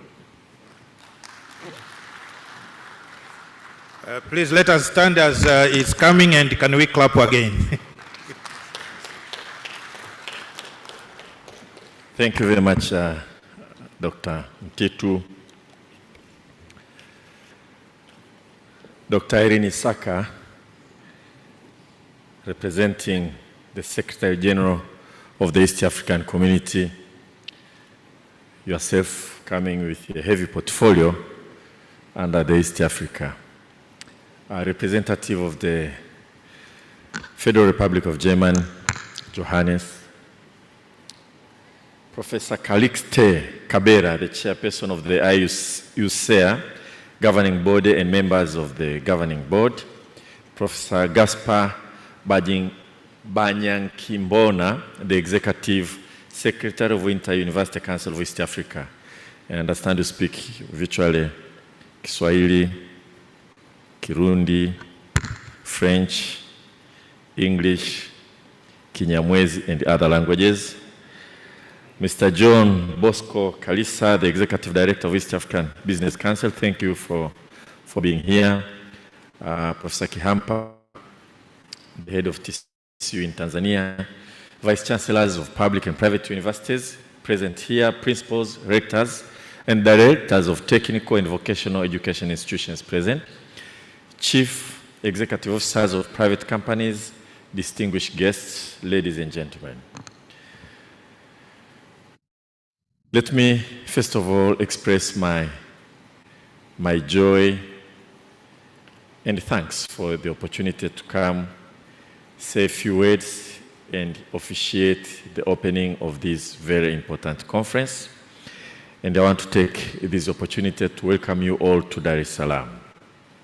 I hope Dar es Salaam will treat you right, and don't forget to spend all your money before you leave Dar es Salaam for your home place. This conference, the 12th Academia Public-Private Forum that is being hosted here, is an important forum for all of us. In Tanzania, we value the private sector, and we believe the private sector is an engine of growth, an important cornerstone of our life and interaction between our education institutions and the private sector is imperative. This forum, therefore, is a very unique platform for various policymakers and practitioners to dialogue on how best the partnership between key higher education and productive sectors stakeholders can respond to the current and future skilled human resource needs. We are particularly gratified with the theme of the forum, nurturing sustainable skills development for graduate employability through academia, industry partnerships. I must say that there is no better forum than this to discuss this critical topic for socio-economic development. And I'm very pleased that we have partners beyond the country of inter-university councils. I heard Mozambique, Zambia, Ethiopia, and probably others, and I want to welcome you all to Tanzania. Now, when we talk about the partnership between public and private sectors, we have so many dimensions. It's a broad spectrum, and it goes just beyond industrial linkages. First of all, like in Tanzania right now, and I think in all countries here, private sector contributes immensely in provision of education services.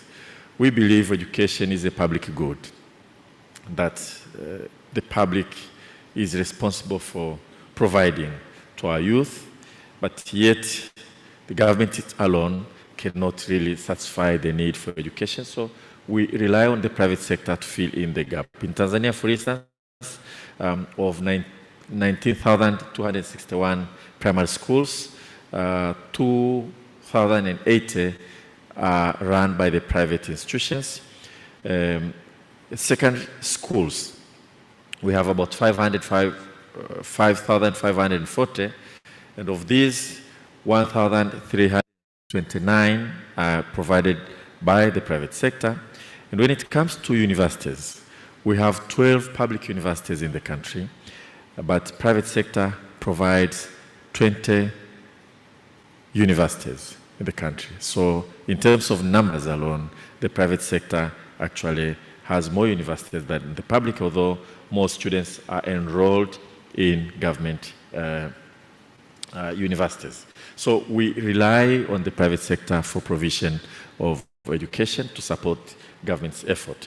We also have private companies offering scholarships and supporting students. Yesterday, I launched a loan scheme offered by NMB Bank in Dodoma, giving affordable loan to students who want to pursue their studies. And that is another kind of partnership between private and the public.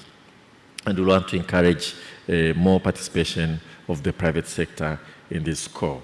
We talked a lot about industrial links, where the private sectors offer opportunities for our students to practice what they are learning in school, and also to try to get reality check on the academic that they pursue in school.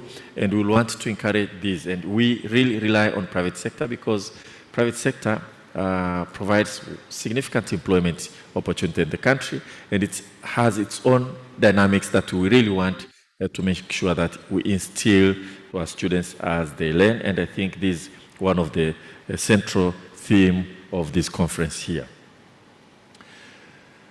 This forum offers the kind of interactions that we need in terms of shaping our policy, to listen to the private sector and the private sector listening to the public sector, to see that we can move forward with common understanding. Policy formulation, for instance, with respect to curriculum review, can only be meaningful if we also pay attention to the needs of the private sector, and if the private sector actively participate in shaping the curriculum and the education policy. Right now in Tanzania, we are just concluding 2 major documents of education policy review, a new curriculum that we have done through consultative processes almost for 2 years, for the last 2 years. And we are going to launch those documents this year.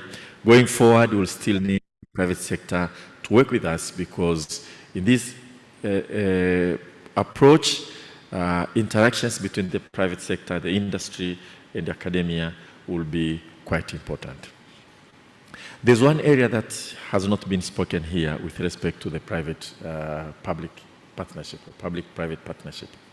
The PPP, as we know it, is a jargon that actually refers to public sectors leveraging private resources for offering services that are generally offered by the public sector. But the government believes, and the public expects, that the government will provide education, for instance. And government resources are not adequate to provide education. And therefore the government will try to leverage the private sector, to leverage private sector resources to offer the services that are generally believed to be offered and should be offered by the public. We have seen PPP projects in areas of road constructions and other infrastructure across the world, but we can still do that in education, and there's a big room for exploring what we can do. Right now, and limited area that we are trying to do is when the government offer students loan, where the students can choose any university that they want to go, whether you're going to private university or government university. And by doing that, actually, we are helping to sustain the private universities. If we cut down on students' loan, that we afford students and allow them to choose where they want to go, I believe the private universities in Tanzania may actually collapse. So that kind of support is very important to sustain the private universities.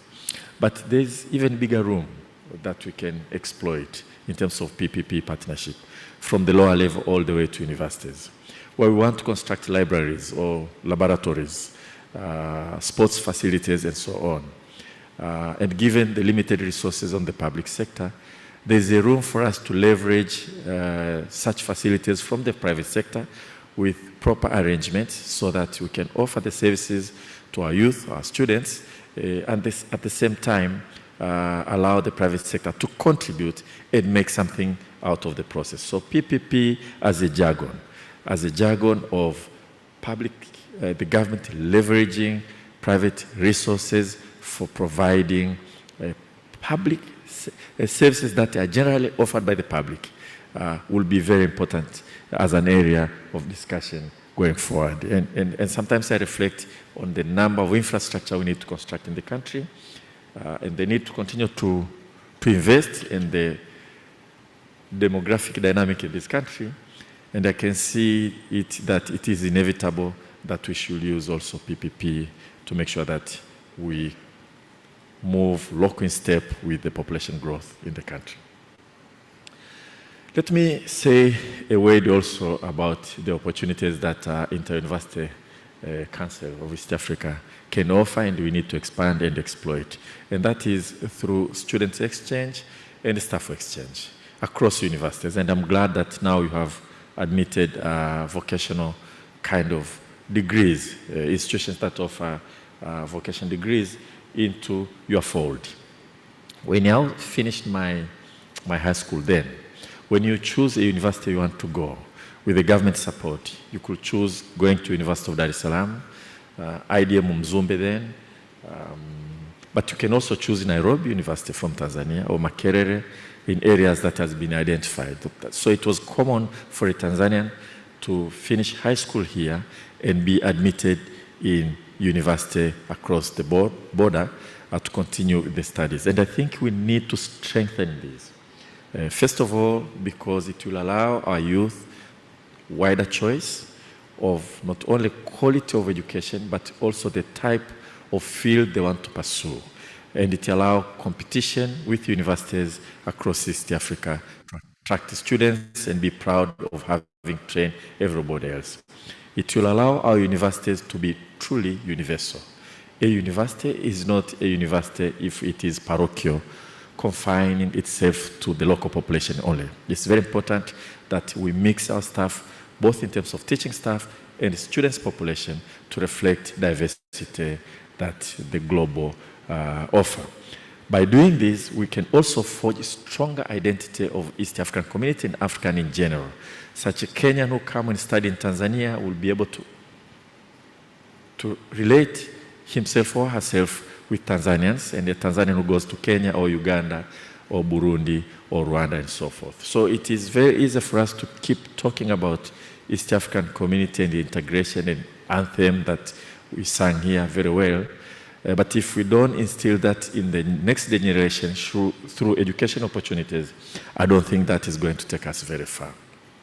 We have had in Europe arrangements such as what is called Erasmus arrangement, where you find students moving from one country to the other through certain kind of scholarship, encouraging students to mix, and I think we can do that through ISU. When I was still teaching at the university, I had a privilege of going to Karen along Ngong Road to teach economics at postgraduate students through an arrangement organized by African Economic Research Consortium. So we had students from Ghana, from Botswana, from Zambia, all over, and the teaching staff would come across the continent also and go and teach at Karen. They could see how the network expanded. And I think Irene was one of the early beneficiaries of that kind of arrangement. I think you went to Botswana, if I'm not mistaken, for masters and did some elective courses in Nairobi. So I will urge Inter-University Council of East Africa to try to explore and expand this opportunity for our students. First of all, to be able to choose universities across countries within the region and beyond, but also to have staff exchange, opportunities for members of staff to take sabbaticals across the board. We had a professor from Eritrea who spent his sabbatical time at the University of Dar es Salaam. He loved it so much, he decided to stay there all the way to the retirement. So we want to see more people from Uganda coming to teach at the University of Dodoma, for instance, and Tanzanians teaching at Eldoret University, and so on and so forth. So let's work together. For us as a ministry and government of Tanzania, we pledge our full support for such kind of an effort, and in doing so, we'll also recognize the need to work with the private sector, as private universities will be involved, and they will see whether we can mobilize also corporate support in terms of scholarship of those who will want to move from one country to the other. I think this is very important. I am afraid that as time goes by, we become a little bit more parochial. When I was at the university, the associate dean in academic in the faculty I was studying was a Ugandan, Professor Mkwanason Hyuha, and it was common. It was not strange. We had staff from Europe teaching, from South Africa, those who were in the liberation struggle. Those who were staying here, I think I remember Patricia McFadden was teaching us. It was completely common. We had Indian professor from Zambia who was teaching us economics and so on. As time moves, we become a little bit more nationalistic and think that a university, those are privileges that we have to reserve to ourselves. You can have a head of department who is not from within the country. It's an employment opportunity that we should only hire our own people because it's the opportunity reserved for us, while US, a country with vast resources, will hire Ngugi wa Thiong'o to teach literature to their people. Our countries with limited resources, not enough teaching staff, we're afraid of engaging a Kenyan and deploying them in Tanzania, or a Uganda working in Kenya, or Rwandese working in Burundi, and so on and so forth. So I think, and I'm afraid, there's a trend that is emerging of becoming too parochial at our universities. And I think Inter-University Council of East Africa should kickstart a process of internationalizing our universities, and we can start by regional integration, truly in terms of teaching staff, in terms of students' mobility, and so on. I'm glad to note that we have technical and vocational institutions in this forum. As I said, for years, technical and vocational education was considered as a career of last resort. However, with the growing unemployment among university graduates, technical and vocational education has proven to be an important career path for producing the youth, much needed skilled workforce for the productive sector. A government of Tanzania, we have consequently put emphasis on the promotion of technical and vocational education as an alternative career path that guarantees self-employment. And I think we are going to construct 65 new vocational training colleges in the country at the district level to expand opportunities. And the curriculum review that we have done, and education policy review, is going to reflect the two-pronged approach in education system, where the academic-oriented students can pursue academic, and those who are more oriented towards practical skills will have an opportunity to go all the way to university and obtain their degree along those lines. So I think your approach of Inter-University Council of East Africa is consistent with our own aspirations. So I think with those few remarks, I should not tie with a long speech. They prepare me a huge document to read for you. But let me just say, I declare the 12th Academia Public-Private Partnership Forum and Exhibition open. Thank you for your kind attention.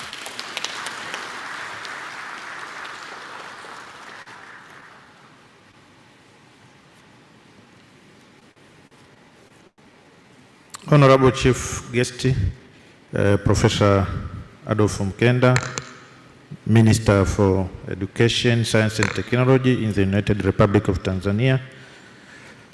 We thank you very much for the inspiring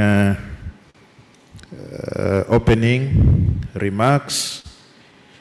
The Minister has spoken the importance of the private sector in education, the industrial links, significant contribution of the private sector in education.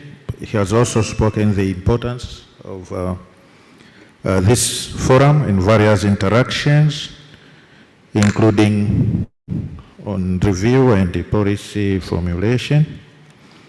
He has also provided the example of the work which is ongoing in Tanzania on issues of the policy.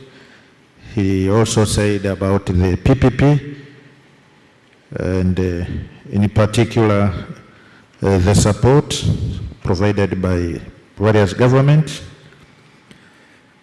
He also discussed about the exchange, and he has put more emphasis on the issue of student and staff exchange, issues of internationalization of our institutions. He has also provided his own experience on staff exchange, in the exchange that he was involved in, and several other things which I don't want to repeat. Thank you very much, the Honorable Minister, our Chief Guests, for opening our forum, the 12th Academia Public-Private Partnership. Can we clap again for the chief guests? Thank you very much. So we are supposed to have two keynotes, but I'm informed that the first one has not managed to come. So we are moving to the keynote address by the representative of the Executive Secretary of Association of Tanzania Employers, Mr. Kennedy Rwehumbiza. Mr. Rwehumbiza, you are welcome. And if you will be able to spare at least 5 minutes, karibu sana.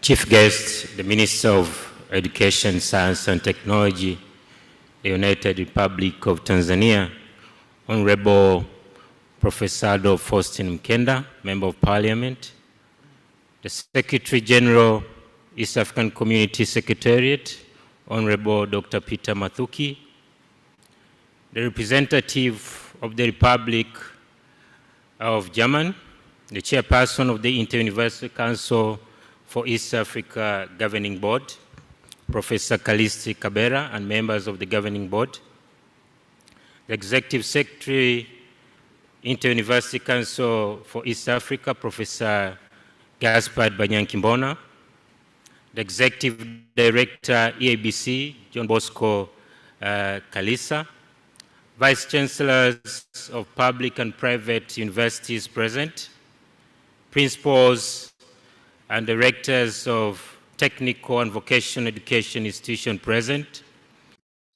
chief executive officers of private sector companies, media house representatives, distinguished guests, ladies and gentlemen, a warm good morning to you all. My name is Kennedy Rwehumbiza. I work for the Association of Tanzania Employers as the head of policy, research, and advocacy. I stand here on behalf of the Chief Executive Officer, Advocate Susan Domba-Doran, who is apparently engaged into a tripartite event, which is being officiated by the Deputy Minister of Labor. She sends sincere regards, but also apology. But we as the Association of Tanzania Employers are privileged and would like to thank the organizers of today's forum for giving us the opportunity to also share our perspective on the forum's theme. But before I commence my speech on our behalf, let me take this opportunity to commend the organizers of this forum for two main reasons. One, for holding the event here in Tanzania, and this is simply because the subject matter is also of interest to the country. But secondly, for the choice of the forum theme. Indeed, I'm aware there are many ways through which skills development to enhance graduate employability can be pursued sustainably. However, I do believe the most effective practical way of doing it is through academia-industry collaborations. With that said, ladies and gentlemen, join me to applaud all stakeholders, especially employers who have managed to participate in this important forum. This remarkable turnout depicts such a great commitment towards shaping not only national but also regional skills development aspirations, but also addressing our graduate employability question. Ladies and gentlemen, Tanzania is among many countries challenged by low levels of graduate employability. And if you look at the statistics that have been given by the Integrated Labor Force Survey for 2020-2021, we can see the unemployment rate for youth between the age of 15 to 35 with low levels of education is relatively lower compared to the unemployment rate for the youth with higher levels of education. To be precise, when you look at the average unemployment rate for youth who have attained university level of education, we have about 17% who are unemployed. For those who have completed secondary education, about 15.4. Those who have completed primary level education, the rate is about 11.6%. And those that never attended school, the rate is 10.3%. So I believe when you do a comparative analysis between EAC member states, the statistics may not be statistically different. And that's why I feel we face similar challenges, and therefore our collective efforts are inevitable. At the national level, ladies and gentlemen, the government of the United Republic of Tanzania, and we have had the minister submitting there are a number of initiatives that are incorporated at the national plans. When you look at the National 5-Year Development Plan, Phase 3, there are specific skills development-related interventions to address the observed challenge. One of the approaches has been through increasing access to post-basic learning opportunities such as workplace programs, learning including formal apprenticeships, internships, and upgrading informal apprenticeships. Right now, when you look at the numbers, as of 2019, the graduates with internship training were about 30,000, while the target was to reach 150. Those with apprenticeship training, the target was around 46,200 graduates, while the target is to reach 231,000 by 2025-2026. This target seems to be so ambitious, but they are only attainable if we pursue them collaboratively. Ladies and gentlemen, the linkage between universities which prepare the workforce and the industries which employ that workforce is important, especially as countries strive to build knowledge-based economies. Researchers have argued and experiences have shown that the lack of academia-industry partnership may result in the absence of programs, courses, and subjects relevant to potential employers. There are several ongoing collaborations between employers and education, as well as training institutions in Tanzania. Employers have been engaged in and have actively participated in curriculum reviews and involvement for long and short-term courses. Employers have also been engaged in availing workplace learning opportunities for universities and TVET students. Other initiatives include career fairs and so many that have been submitted by the chief guest. Above all, employers continue to finance national skill development initiatives in Tanzania, and I'm aware the same is happening in some of the East African countries. Here in Tanzania, through the Skills Development Levy, employers are contributing about 4% of the employers' monthly wage bill. And when you look at the Kenya through a National Industry Training Act, they also have a similar regime where employers are contributing about 50 Kenyan shillings per employee monthly. However, in Tanzania, despite ongoing efforts, partnerships between academia, industry seem to be weak. Such a weak academia-industry linkage suggests a reduction in the use of university research by industry, less consultancy work provided by universities to industry, and fewer students' internships. Similarly, it is difficult for universities to gain insight into the knowledge and skills required to meet industry needs, as employers are the main consumers of university graduates. Effective partnership between universities and industries could help in solving the problem. Ladies and gentlemen, there are two empirical questions that I have been asking myself, and I presume the same have been troubling all of us here, including researchers, academia, policymakers, governments, employer business, membership organization, etc. First, why is the academia and industry linkage very weak, despite ongoing efforts to nurture the relationships? And second, what needs to be done to strengthen this partnership? I believe if we want to nurture sustainable skill development for graduate employability through academia-industry partnership in the East African region, the key to success is the appropriateness of our answers to the two questions. I hope and I'm confident with the brilliant minds that we have today, we'll be able to be successful in addressing the questions. Ladies and gentlemen, we at the employer organization, we are not seated just watching what is happening. A lot is happening on the ground, and in pursuit of addressing the two questions and in supporting the national skills development aspirations, this is what we at the Association of Tanzania Employers has and continues to do. ATE understands the role of stakeholders in driving national or regional skills development initiatives, and that is why promoting skills development among private sector employers in collaborations with universities and other training institutions continues to feature exhaustively in our strategic objectives, in our 2023-2025 business agenda, as well as our annual advocacy plans. Specifically, through the business agenda, the association is advocating for an enabling business environment that will help increase the private sector uptake of national skills development initiatives, including availing workplace learning opportunities to the graduates, either through apprenticeships or internships.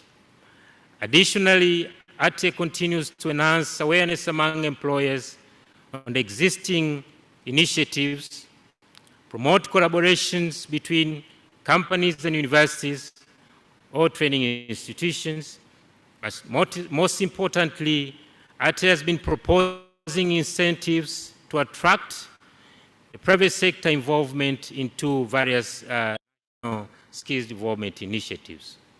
Through events and programs as well, ATE holds annually, for example, the Employer of the Year Awards, which categorically recognizes and awards employers embracing skills development initiatives. Ladies and gentlemen, ATE also in collaboration with various development partners, trade unions, employers, education and training institutions have been conducting several TVET-related skills development programs or projects. Currently, we have two main programs intending to impart skills to over 5,000 youths. For the first program, which is funded by the NIDA through the Confederation of Danish Industries, we are training about 900 youth in collaboration with public and private vet institutions from Dar es Salaam and Morogoro, that is VETA Changombe, Mikumi, Kionda, and Don Bosco. Students are being trained on 5 courses, one being industrial and domestic electrical, refrigeration and cooling, food production, and solar. In this program, employers were engaged thoroughly at the initial stages, especially during curriculum reviews. Afterwards, employers were also engaged to accept about 20 vocation and education training teachers for workplace placement to get a feel of industry, technological progress, and skill needs. Upon completion of school training, students will be attached to the same employers for about 2 months. So we take this opportunity again to commend the employers for the support that they are according these programs. But also through GIZ program and through the E4D program, Employment for Development, about 4,500 students from 3 regions, being Manyara, Lindi, and Dodoma. We are training students on mechatronics, industrial welding, industrial and domestic plumbing. A similar employer vet institution arrangement is being followed. And these specific programs, ladies and gentlemen, the work of ATE is mainly to make sure there is what we call a market linkage, where employers participate from the scratch of the projects to the completion. We are happy today to announce that in some of these projects where the first batches are done and about 500 students have been trained, we, the employer organization, ATE, have been able to attach about 70% of the trained students to the companies. Currently, the ongoing field trainings are ongoing. Ladies and gentlemen, with respect to our advocacy engagements, we are glad to announce today that our initiatives continue to bear positive results, and we'd like to thank the government for that. Why we're saying so is that in 2022-2023 fiscal policy reform process, we, the Association of Tanzania Employers, participated effectively and were able to submit a proposal to the Minister of Finance to amend the Vocational Education and Training Act through Section 19 to provide incentives to employers who engage university or TVET graduates through the Tanzania Employment Service Agency program, TAESA, as interns in their workplaces. The amendment aimed to increase the number of internship beneficiaries who will have job skills and experience before employment. Through the 2022 Finance Act, this proposal was adopted, and employers who are currently engaging and paying TAESA interns are no longer submitting the skills development levy contributions associated with such payments. We plan to propose to the government to expand the exemptions to also include payments made to apprentices, but also could be through TAESA or directly in an arrangement between universities and particular employers. Ladies and gentlemen, before I come to the end of my submission, let me take this opportunity to summarize a few action areas to enhance graduate employability levels in the region.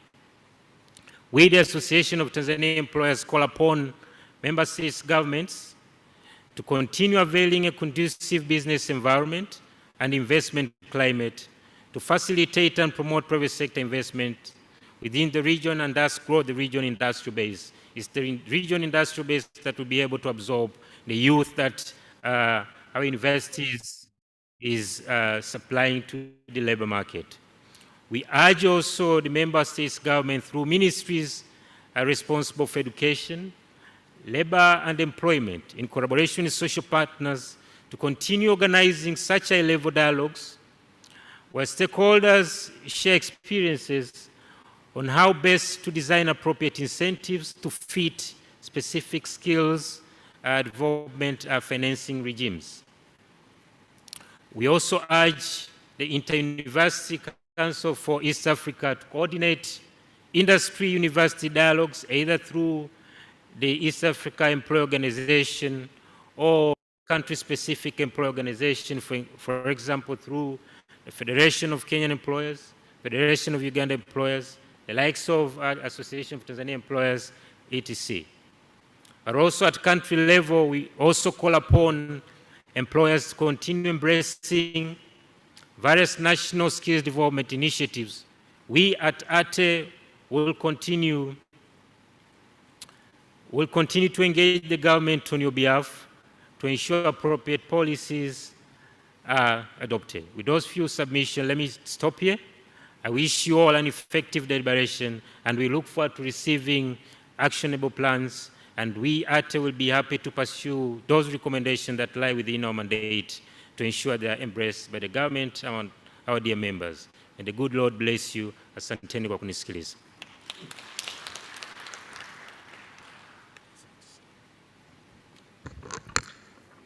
Thank you very much, Mr. Kennedy Humbiza, representative of the Executive Secretary of the Association of Tanzania Employers.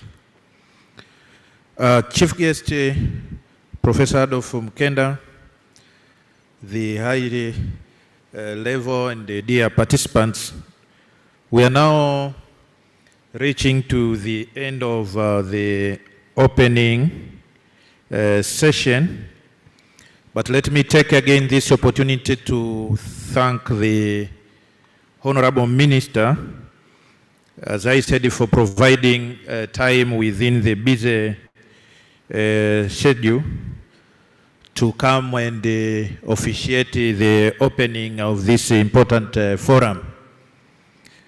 We also thank Dr.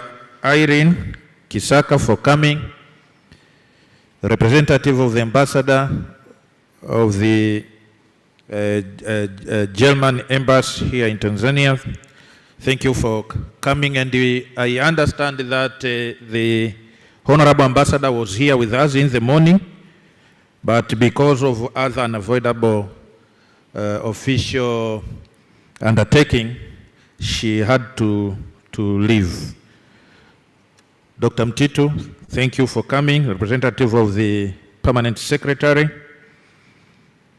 And again, let me thank the Executive Secretary of AUSEA for bringing this forum here in Tanzania. And in Tanzania, we have different ways of welcoming guests.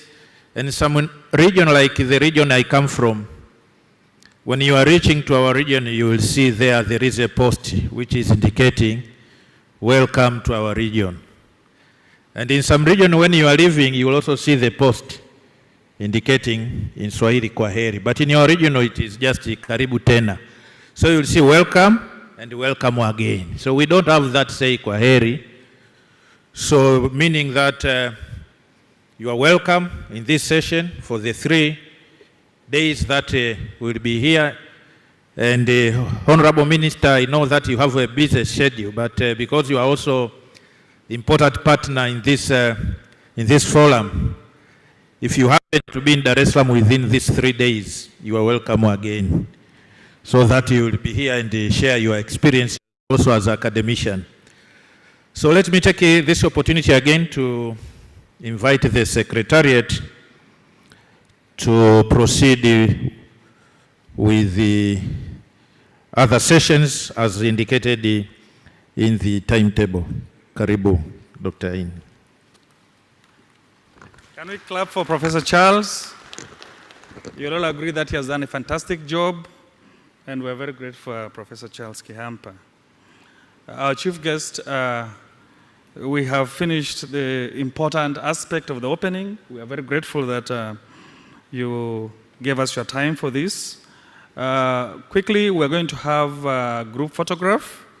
After group photograph, we shall do the tour of the exhibition booths that we have, and then we shall go for health break. This is going to be a long, prolonged break, and we shall come back at 2 for the beginning of the other session. But before that, before we move out for the group photograph, we are going to have a photograph here. So our photographers, you first take the photograph of persons that are here for our record. And if that is done, Godwin, can we have this photograph of everybody who is seated here? Without me, of course, because I'm not seated. It's taken.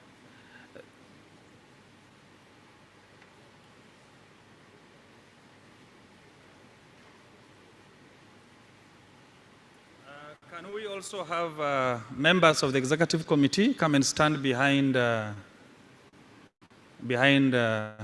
guests who are seated here? So we also have a historic group photograph.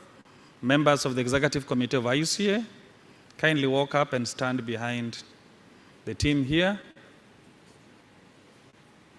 And I'll also ask our desk, Professor Idris, to also join them here. Our Deputy Executive Secretary, you can join them.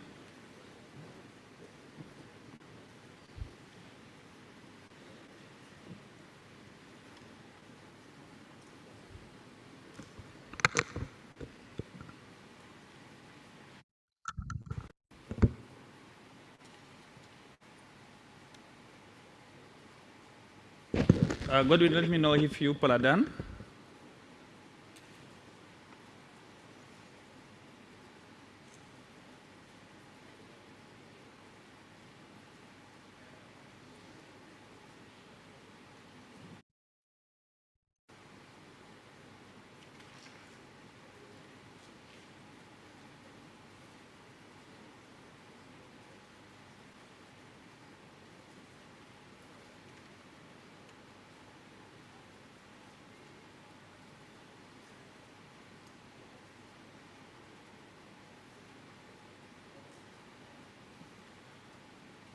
Okay, and then we shall have a group photograph outside. The minister, the honorable minister, and all the participants. So participants in your various capacities, can we move out? And we have an opportunity to take also a photograph with the honorable minister.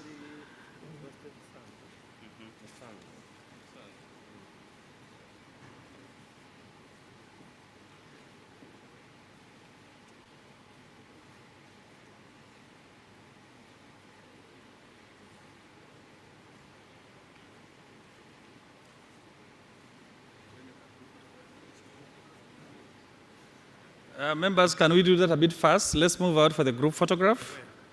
It will be outside.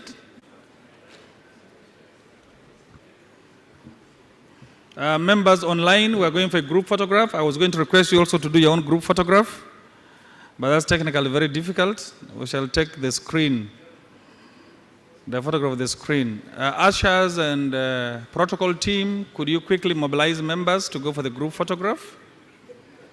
So that after our group photograph, we shall do a tour of the booths and also have breakfast, have tea break.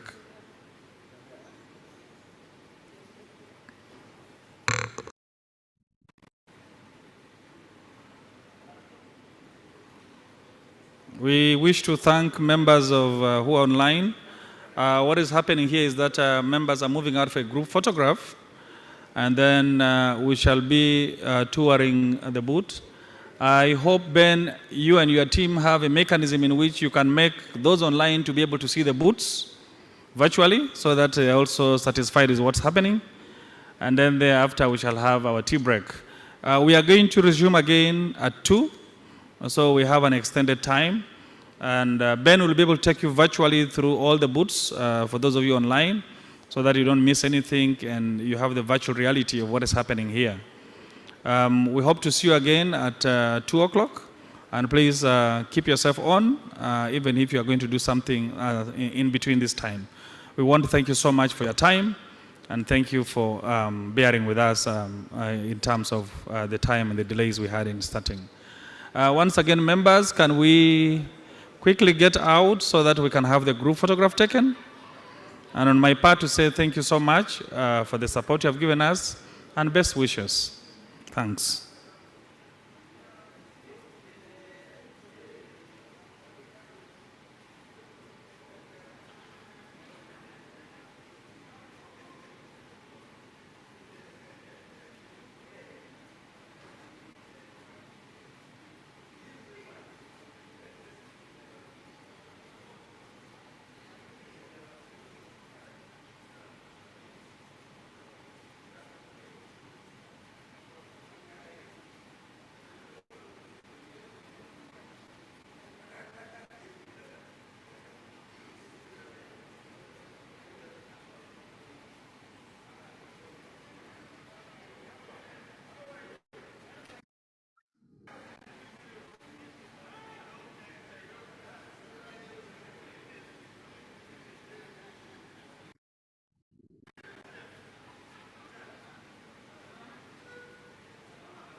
So members online, thank you for joining. I'm trying my best to bring the, sorry.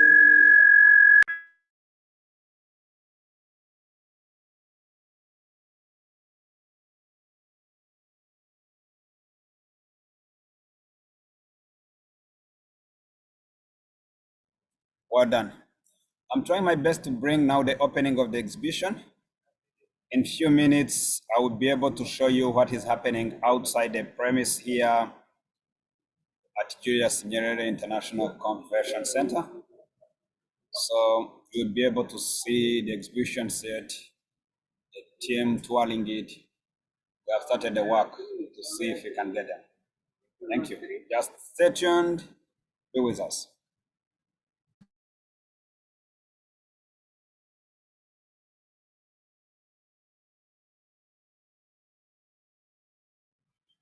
Okay, so I've been informed that you've been not able to unmute to interact with me. Sorry for that. Now you have the lights to unmute.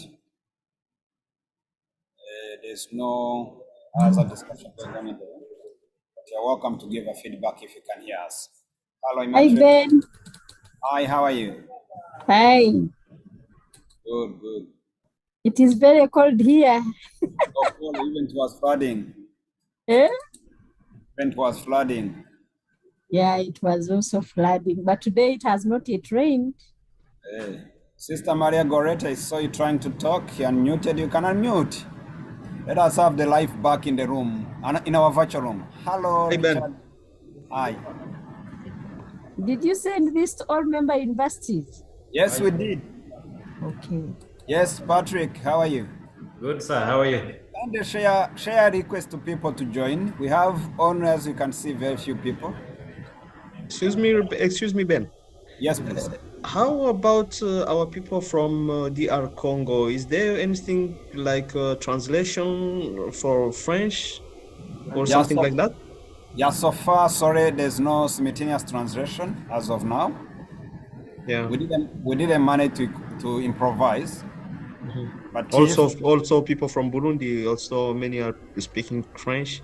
Yes, those who are in the plenary, they are following live, and those online also, they are bright to follow online, but we don't have a provision. But I can improvise. If I can get any volunteer online, I can support on Zoom to give the lights for simultaneous translation, and I can guide how it will be happening. So as you're seeing now, I'm like on the TV. As you're seeing on the camera, Yes. I have the team already outside. Yeah, on the exhibition, yeah. I have the team already outside. The signal is improving a bit. This is great. Yes, iko salama kabisa. Kwa pale. Yes.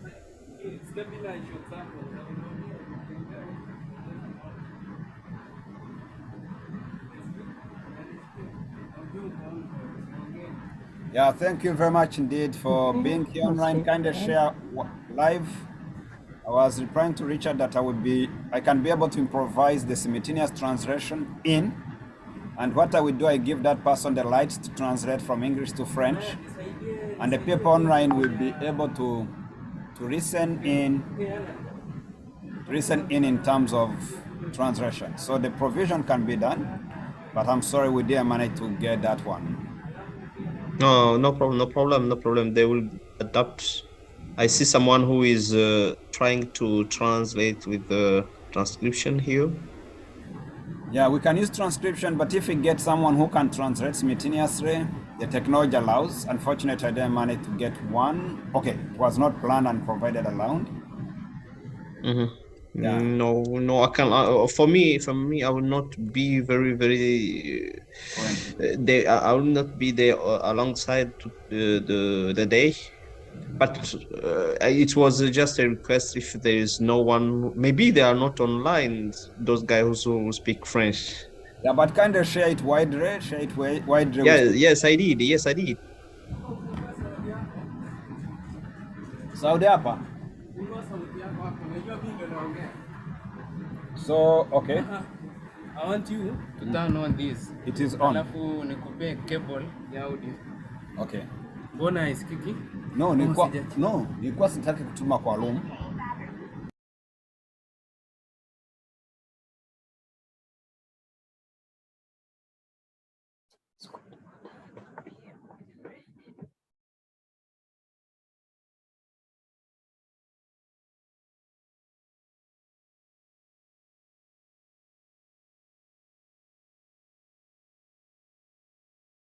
So members online, to provide also the sound for the current ongoing interview outside in few minutes.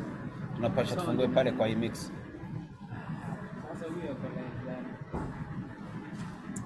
Fanya hivi. Let me give you mine.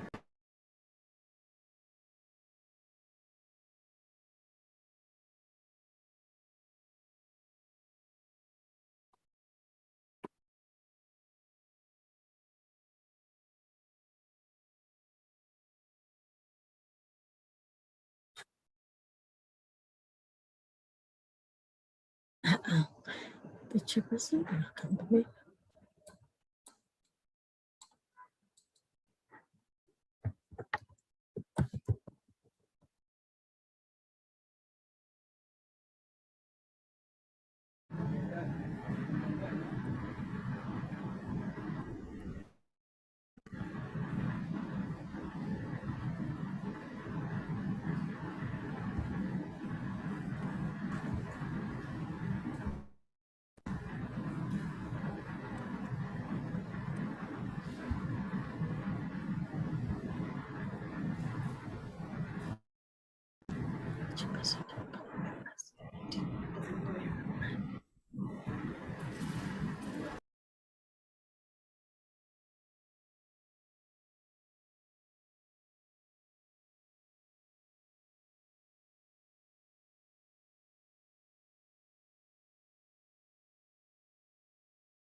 So colleagues online,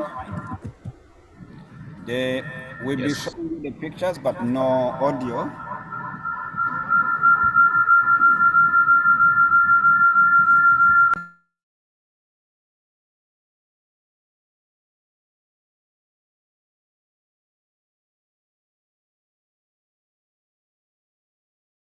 Unasema aje?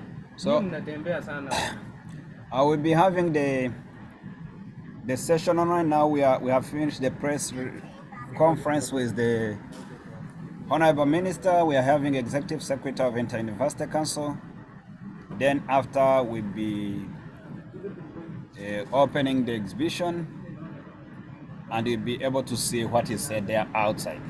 So I will keep giving you the feed of the image, but the sound will not be able to reach. So I hope you will enjoy to see what is going on. It's like a visual exploration. Thank you very much. We'll try our best to give you the better service we can. Asanteni sana.